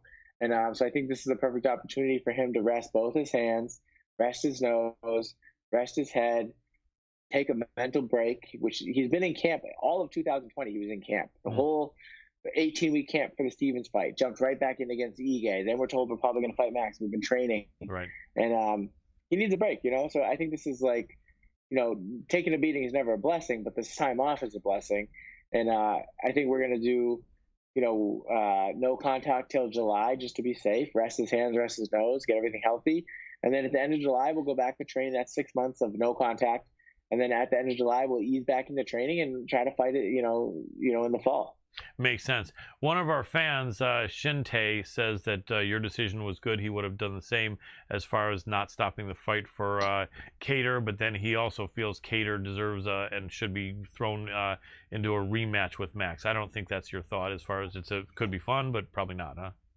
No, I don't think we earned a rematch in that fight. I think we learned a lesson, and I think it'll help us level up. And, you know, we wish Max the best. You know, I'm chummy with his coaches. I respect them. And if Max doesn't get a title shot after that performance, then it's criminal. I agree. So we'll see, you know, how their division shapes out once we come back. You know, in the fall, we'll see who's got fights, who doesn't, and we'll see what makes the most sense. Because I think Calvin's shown over the last year that he is a headliner, that, you know, you learn from those fights. You see what happened to Ortega after he lost to Max, you know, just like that. And then he came back, got a really good win against Zombie, and now he's fighting for a title. So it's like, you know, this is par for the course in this division. You feel Max for the first time, and you're like, oh, okay, I know what that feels like now, and now we just got to climb the mountain again. Absolutely, I agree, and I think Calvin can definitely learn from that and get better. I'm a fan of his, and I can't wait to see him back in action. Well, I'm excited to follow you guys, man. You're a great guy, Tyson. I like that you are a good interviewee. You made it easy for me. You always had answers, and more than just one-word answers, so it really helps. And you know, I like your guys, man. You got two tough guys there, and want to wish you the best of luck. What's the best place that people can support you? And also, does your gym take walk-ins for people who just want to train? I guess you work at different places, so if someone wanted to train with you guys, or if someone wanted to hit you up, what would be the best way to do it? Yeah, just hit me up on Instagram, Tyson_Chartier. I'm pretty responsive on there. I try to check my requests just because we do have people trying to come in and train, or different like sponsors reaching out and stuff like that. So I'm pretty good about checking my requests and trying to get back to people when it makes sense. So, but yeah, Tyson_Chartier, and then the link in my bio has our website for the New England Cartel. We get a bunch of merch for sale. It's been doing pretty well. So yeah, if you want to support, you can buy some merch, and yeah, just keep tuning in when these guys fight, and you know, keep watching this little journey that we're on. Absolutely. And anyone on the East Coast there, you want to support local New England guys. New England Cartel is a legit team, so definitely hit Tyson up. Tyson, it's been a pleasure having you. Hey, if you have any influence, or if those guys want to chat, we'd love to have Rob or Calvin. If not, hit me up if it needs to go through any management or anything, but we'd love to have them on. Guarantee we do a great interview with them, just like we did with you. Awesome. Thank you. My pleasure. You have a great night, my friend. You too. Thanks. Bye-bye.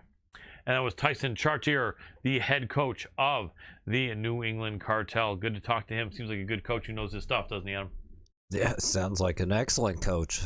Working so close with a couple guys of that caliber, and being able to call himself a coach who's kind of on the same level in a lot of ways. You know, he's got his own history as an MMA fighter, and quite frankly, just watching somebody turn over into coaching at such a young age like he has, and so successfully, is so amazing. Absolutely. Big respect to him. Really appreciate his time coming on. And Bro Dog has come in. What's up, fam? How's it going, brother? Good to talk to you, Bro Dog. Always happy to see you joining our show. And Mark and Shinta and all these other really good guys. Dr. Smith, Steve, Dave, thank you guys so much. Anyway, I think we are ready for our next guest, whenever Dr. Adam Roorda can make that magic happen. Well, it takes a second here, Colin. You're always just trying to get me to like do that. it. But boom. you know what? Don't worry about it. Well, then, it doesn't work so smoothly every time. I wish it would, but that's not how Skype works. Everything Skype else is too much. But this weekend, you know, it'll only take the doc a minute. But in the meantime, there's some great fights. Ketlin Vieira against Yana Kunitskaya. Amazing fight. We've had Yana on the show a couple times. She's up against it in this one, but I know she's going to fight hard.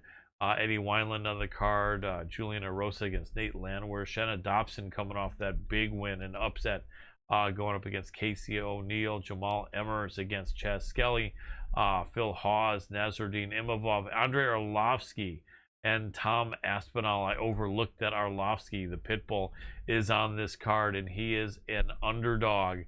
Man, this should be a fun card also. Derek Minner, Charles Rosa, Alexei Olenek, and Chris Dawkins. This is actually a card that is packed with good people. Not necessarily super famous fighters, all of them, but a lot of them with a pretty good name, and several others really up and coming. So looking forward to this Saturday's card. And then the LFA, cheer on our friend who was on our show a week or so ago to win the title in the LFA.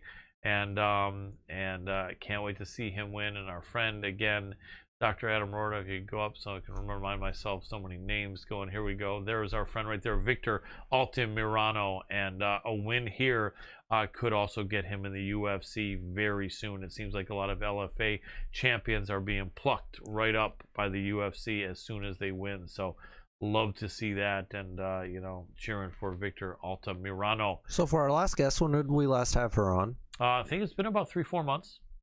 Okay, so not that long. Nope. Let me go in here, because her Skype is not what would be obvious, right? Okay. He says, internet isn't working. Can we do a call? Power went out earlier, but that's up. Internet is a no-go still. No. Yeah. Nope. Oh, no. That's a bummer, man. Yeah, let me check with him. Is it up by any chance yet? Because unfortunately, we're only equipped to do the Skype ? Hey, it's real fun, Colin, when that happens. Unfortunately, it does every now and then. Yeah, and I can't blame them. She's been on our show, I think, 3 times, and her and her husband Joshua set it up, and she has made it on time every time.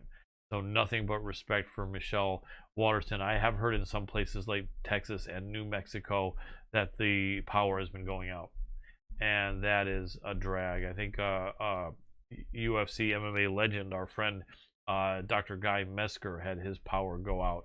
I was reading online. I hope that's come back, but man, that's a drag.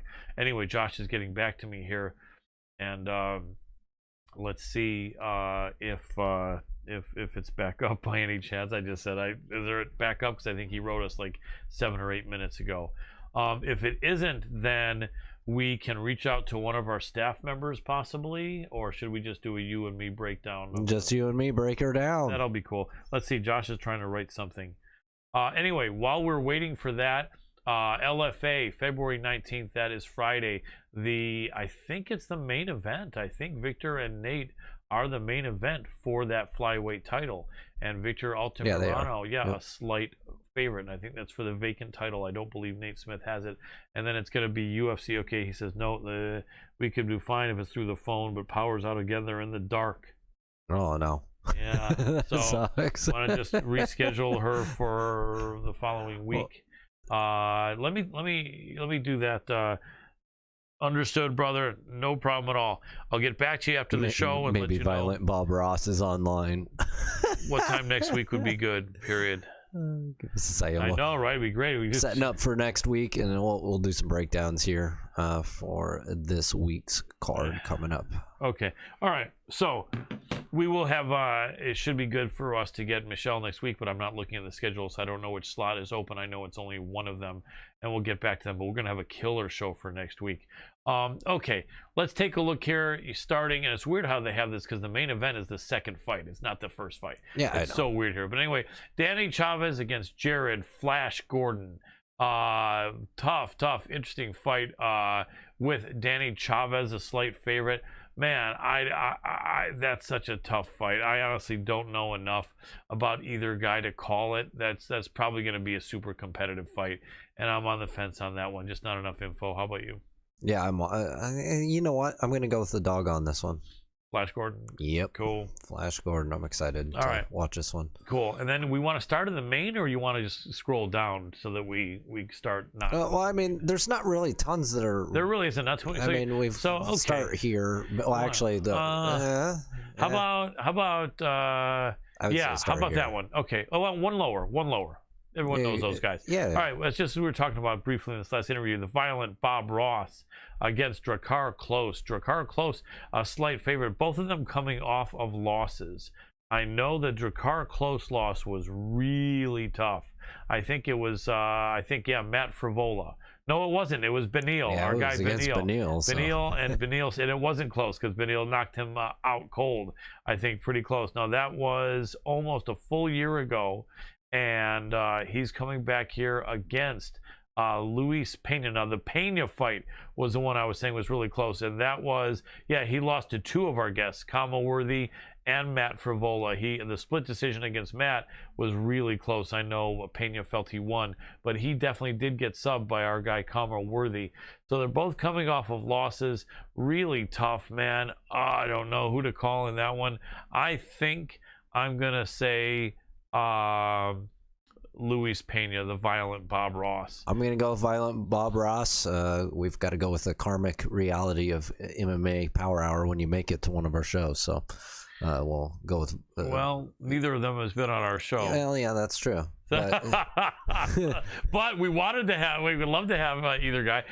He's been discussed so many times. We've been talking. We've talked about the violent Bob Ross. He has his own presence. He is present, even though, and we've got to reach out and get him on the show. It's because we've had 2 of his last 3 opponents. That's what it is on our show. Yeah, both of them beat him. Yeah. Anyway, though, we like him. Luis Pena, violent Bob Ross for the win.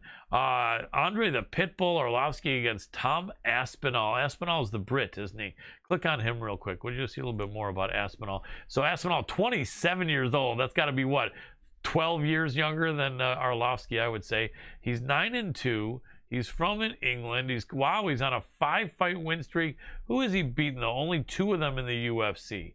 He beat Jake Collier, which is okay. Okay. And he beat Alan Baudot, who I've never heard of. He stopped both of them. He's a big, tall guy, 6'5", 264. Arlovsky, though, however, has had a few wins recently. 2-fight win streak for the Pitbull. After being crushed by Jairzinho Rozenstruik, he did beat Philippe Lins, and he did beat Tanner Boser, which is a good win. Man, at 42 years old, 15-year age difference.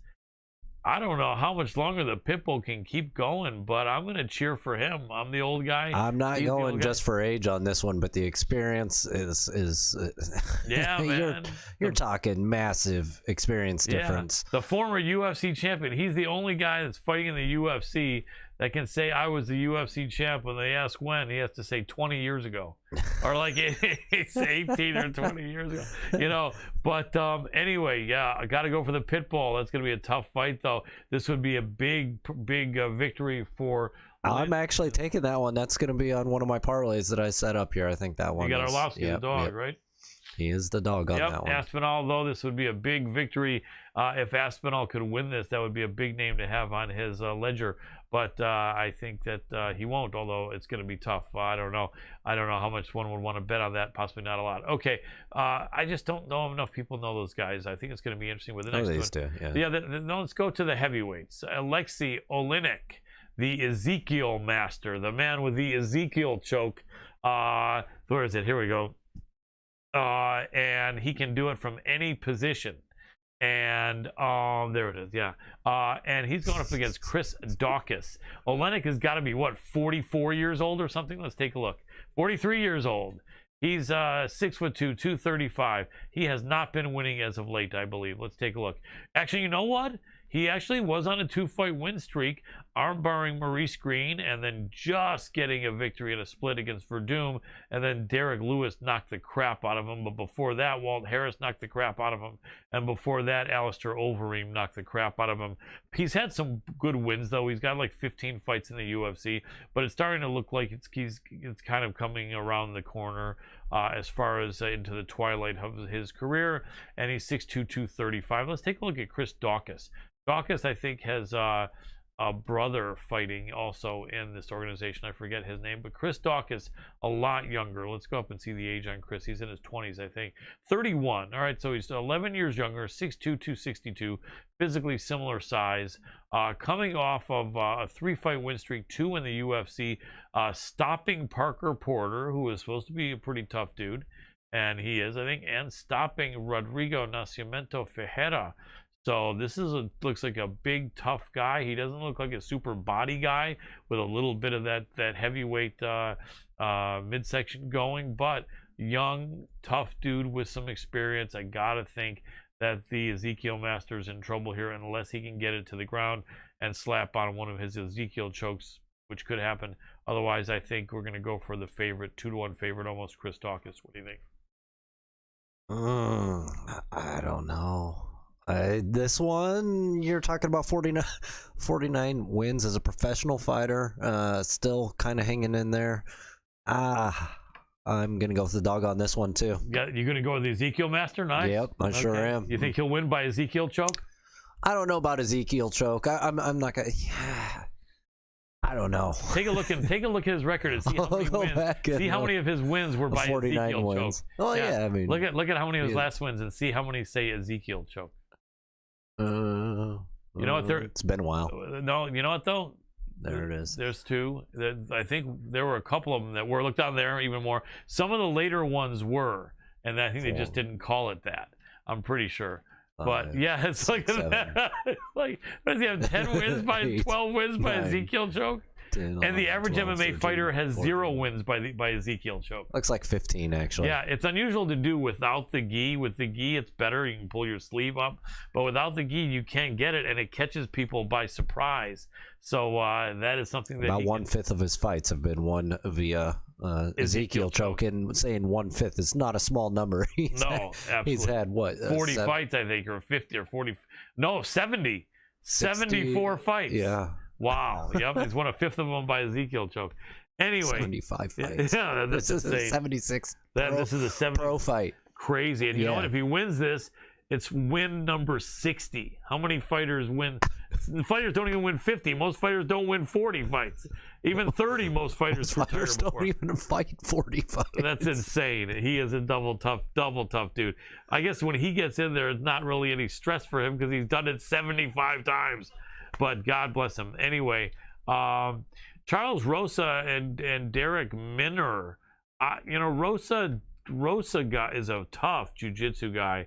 Looked really great beating Manny Bermudez, but then he even though he didn't tap or get stopped inside the distance, he did look bad getting really completely owned by Bryce Mitchell. But Miss Mitchell, Thug Nasty, is just wiping the floor with everyone. He came back However, last he came year back and he did beat a yeah. split decision against Kevin Aguilar. Let's look at this Derek Minner, 11 losses.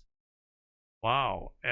So Minner is coming off a win against TJ Laramie, lost to Grant KG Dawson, and then before that he was not in the UFC. He actually did get subbed by Herbert Burns, but there's no shame in that. A lot of losses for a dude that's in the, when they put this dude in the UFC, he already had 10 losses. That's unusual. Where does he train? Let's see where this dude Minner trains. Minner is training at Premier Combat Center. I'm not even familiar with that. I don't Nebraska. I don't know. This one I gotta think Charles Rosa wins this one. I'm gonna go for Charles Rosa. I'm gonna agree with this Boston one. Strong. Speaking of which, we were just talking ATT. I'm sure that Tyson would probably be aware of Charles Rosa being right out there in New England as well. Anyway, we have one fight left. I think no, two. All right, Yana Kunitskaya and Caitlin. Let's take a look at Yana real quick here. So Yana has a couple wins or one win. Yeah. So Yana's actually won like 3 out of her last 5, and actually 3 out of her last 4, and 4 out of her last 6 or 7. She lost to Cyborg. She won the title against Raquel. Used to be Raquel Paolui, now Canuto. In Invicta. We were there in person August 31st, 2017 to see that. She came back and did lose to Cyborg fairly quickly in her UFC debut. She did beat Lena Landsberg next. She did beat Marion Renault next. She did get stopped in the third of a pretty exciting fight against Aspen Ladd late 2019, and then she came back and did really outwork and look good against Yulia Stolarienko. She is, I think, probably 32 or 33. Let's see, 34 maybe. We go up. You just got to go up a little bit more. 31. Wow. Okay.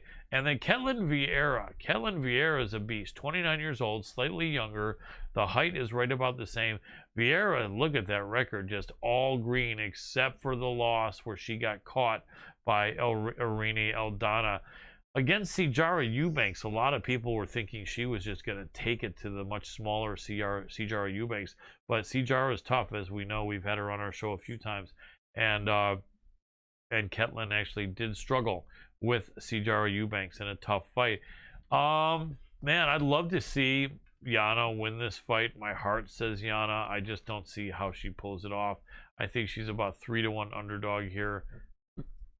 And I think, 2.5, 3-1. I don't see how Yana does it. I like Yana a lot. This would be a huge win for her. I'm going to do a couple parlays, and I one of them I'm just going to go with 3 dogs on this one. I'm going to go Yana, Ezekiel Master, and then Arlovsky. Although they always say if you're going with dogs, just play them on their own, not put them in parlays. But you are marched to the beat of your own drummer, Dr. Adam Roorda. That I know from knowing you for probably almost 6 years. I'm going to go Lewis too. So I'm actually going to do a 4 pick right there. Let's do that. Well, we didn't even break that one down yet. So Derek Lewis, you're going to go for the same fighter that Gabe Green went for, the dog, the man they call the Black Beast, Derek Lewis. 3.5 or 4-1 underdog. I've put a lot of thought into this. I think Curtis Blades is a beast. I really do. His wrestling is amazing. We've had him on our show. He's a past guest on our show. He's been on somebody else's show recently. I'm not going to name the show, but most of you probably already know. He was on the show talking about how he doesn't really care about making it an exciting fight. He's there to get the W. And I don't blame him one bit. I think you should do that, but I think he just gave his game plan up. Yeah. So that's the reason why I think, and I think most people knew that anyways. But every time I've seen him go against a guy like Lewis, it just hasn't. Yeah, I mean, I guess the only guy you can compare to Lewis might be like Francis Ngannou, another bomber, and a big bomber who's tall and heavy. And you're right, Ngannou does seem to have had Curtis's number, but I do think that Curtis is just going to be too good a wrestler.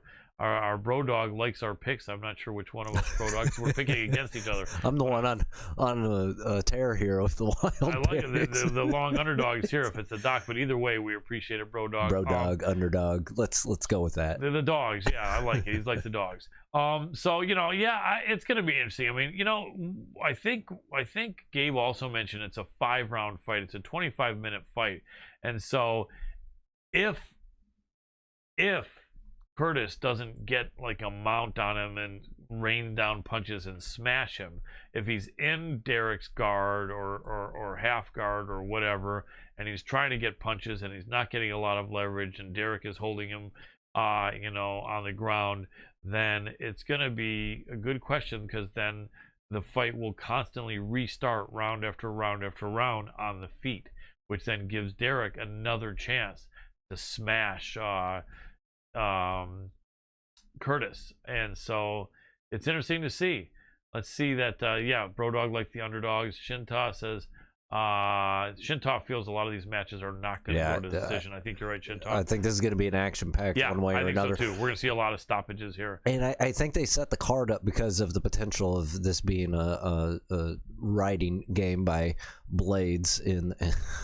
I don't want to be disappointed at the end of the day. No, I'm a fan of watching highly technical wrestling, and a lot of people out there aren't, which you're seeing a lot more people complaining about, but I'm also seeing a lot more of the real technical fans coming out of the woodworks lately too than what we used to, really standing up for the sport. And in this case, I would not be disappointed in watching Blades wrestle and just grind out Lewis and maybe even ground and pound. I can see that happening, but I just don't see it being the result. People would love to see that. Everyone loves a big puncher, and Derek Lewis is such an interesting guy, and to be able to, and when he wins, that means we're all gifted with an after interview, with Derek Lewis, usually in the cage. So basically, we love. It's always so much fun to see what that guy has to say, man. He's got to be probably the funniest fighter in the UFC, Derek the Black Beast Lewis. So for that reason, everyone's cheering for him. Curtis is a super good dude, though. Curtis, I think, is really coming into his own, and I think off of this win, Curtis can absolutely demand to have the winner of Stipe versus Francis. And I don't know that Derek could demand that off of a win, although he might be able to. Either way, though, it should be interesting. Two very big men in there. I just, Derek, this fight was announced, I think, a month or more ago. And so they've had pretty close to a full camp. Dr. Roorda, you wrestled for several years. Derek Lewis obviously has been training takedown defense. 1,000%. He has, but it seems like because let me check the age on him. Derek has got to be 35, maybe. Let me see, because we know Curtis is 28. There, 36. Yeah. Here's the thing: Derek came into our sport late, and I think only when he came into our sport did he start to learn anything about wrestling. And I think he was so big and strong in those early days that we're looking at, it didn't matter. Except some grapplers were beating him. But I think he started to really work on it maybe like 4 years ago. And it seems like you start working on wrestling when you're like in your early 30s. How much of an improvement are you really going to make? And on top of that, if you've worked from having no takedown defense to having crappy takedown defense to having mediocre takedown defense, are you going to be able to take it up that next spot at 36 years old? In the last month and a half that he's known about this fight, that he's fighting the best wrestler he will have ever fought, other than Daniel Cormier, who he did not stop the takedowns at all. What can he do in the last month? Can he somehow miraculously jump up to now where he has great takedown defense and will stop Curtis Blades? I don't see it. Do you? I mean, yeah, I do actually. Takedown defense is one thing, and it's like you said, he started working on it about 4 years ago. It's about 4 years, I'd say, of intensive just technical drilling to really be able to refine it and get it figured out. Even at his age, though? Even at his age. I don't think it's really an age thing as far as the technical aspects. You stay in shape and keep yourself nimble like he has for a heavyweight anyways. Yeah. I had to throw that out there. But yeah, I would say a month is enough time for MMA wrestling. Would it be enough for your folk style or freestyle wrestling? Absolutely not. No, but right. MMA wrestling and focusing on the takedown defense after 4 years of really starting to work on it, I think yes. I think he does have a real shot here, which is why I'm giving him a chance. I think he's probably been nailing it in the practice room and in the gym, really just hitting the mats and figuring it out with the stopping the takedowns. So I'm going to see that happen. Honestly, I think Derek Lewis is probably going to take this with a knockout in the second round. Right. So probably what you predict is there maybe will be a few takedowns, but he starts to stop them, and then when he stops one of them, I would say one or two in the first round. I think second round, what's going to happen is he's going to actually catch Blades in the middle of a takedown attempt. And I think that's just going to work to his advantage. I mean, he knows it's coming, so he's going to be practicing something along the lines of what Masvidal did with Askren. Yeah, not necessarily that, but he's been preparing for this moment against somebody that is just a wrestler. So I think you saw it with Masvidal, although he did have a wrestling pedigree, much more in comparison. But Lewis, I think, has had enough time to really prepare and know that wrestling is coming, and he really has a shot here, and it's going to be second or third round. Yeah, very well, possibly it does. The odds makers disagree, though.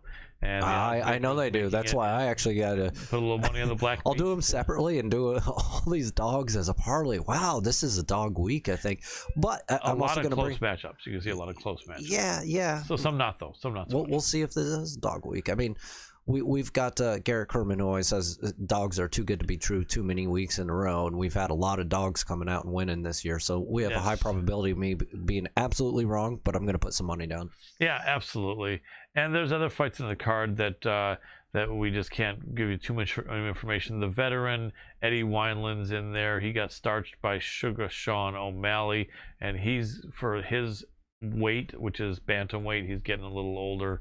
I think that probably Eddie Wineland would lose to John Castaneda.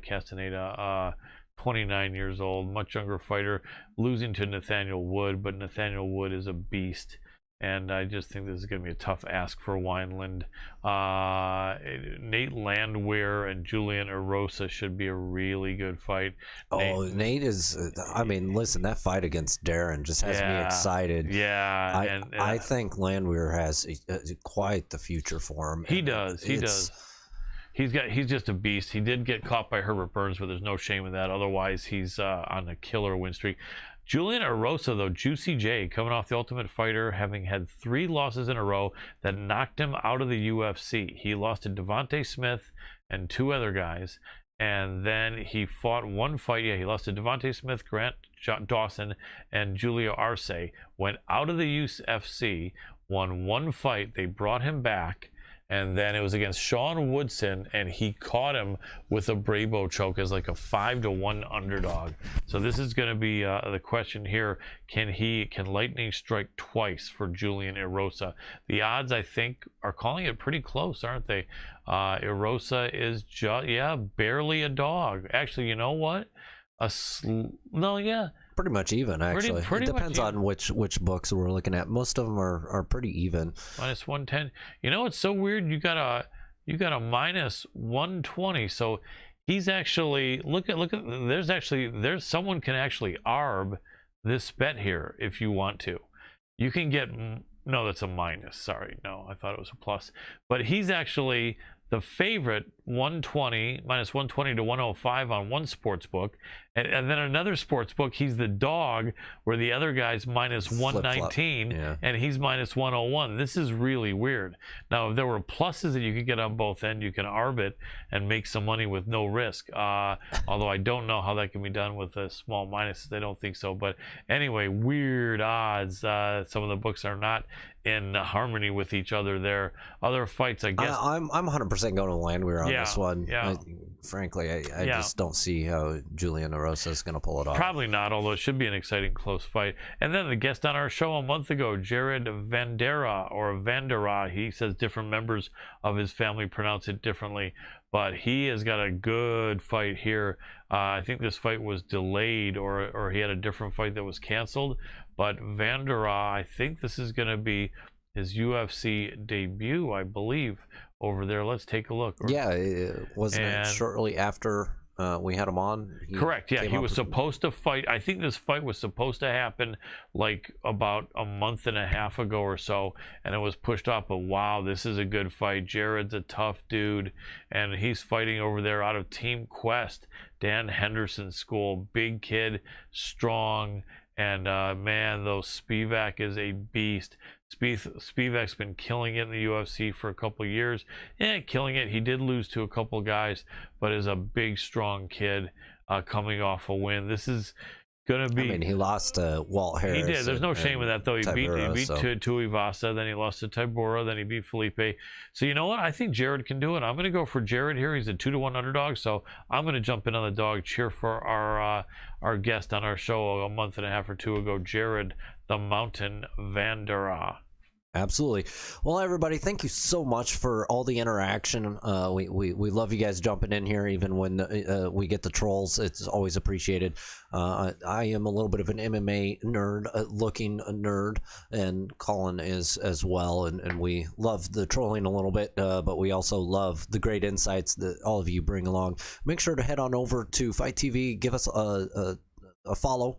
Make sure to follow us over there if you're not watching there, and if you're watching on Fight TV, make sure to also go on over to YouTube and Facebook. Hit up the Hannibal TV. Also, our social media goes across the screen, the entirety of the episodes at MMA Power Hour. Make sure to hit up our website as well, which is right up top right now, MMAPowerHour.com. And I want to thank our sponsors one last time here. My Mocha Tribe, they have some of the best coffee out there. It's mymochatribe.com, and just on checkout, use MMA Power 10. You get 10% discount off your order. Also, Nesa's Hemp, going over to mmaph.nesashemp.com for the highest quality full spectrum hemp oil, and it's actually full spectrum, the only one on the market, one of a kind, CBDA. You will not find a product as high quality as this. For those of you that are looking to get in a little bit of an edge with your training and rebounding from any fights, this product is going to help better than anything else on the market. You guys are amazing. Colin, thank you for another amazing episode. I'm going to hand it over to you. For now, I'm tapping out. Thank you so much, Dr. Adam Roorda. Everything you do is awesome. Really appreciate it, man. So for a full spectrum MMA talk show, we are the one to go to. Always love Nesa's Hemp, and they really are full spectrum, but yet so are we. Wanted to say thank you so much for our guys here. Shinta mentioned it even with the interview canceled. It turned out great show, guys. Thank you, Shinta Brodog. Thank you so much for saying that we're great. It means a lot. It really does. We really appreciate you guys.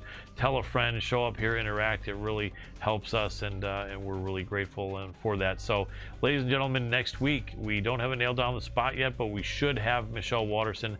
She has been on our show twice before. Nothing has happened like this before, except their power was out, so there was no way to do Skype. We also have Colin England, UFC fighter, coming up next week, and former UFC title challenger, Hall of Famer, referee now, and actor, stuntman Frank Trigg will break down a lot of stuff for us, and it's going to be an amazing show. So in the last minute and a half I have here, go out there, spread the love in a positive way. Be that guy, be that girl. It'll come back to you a million times.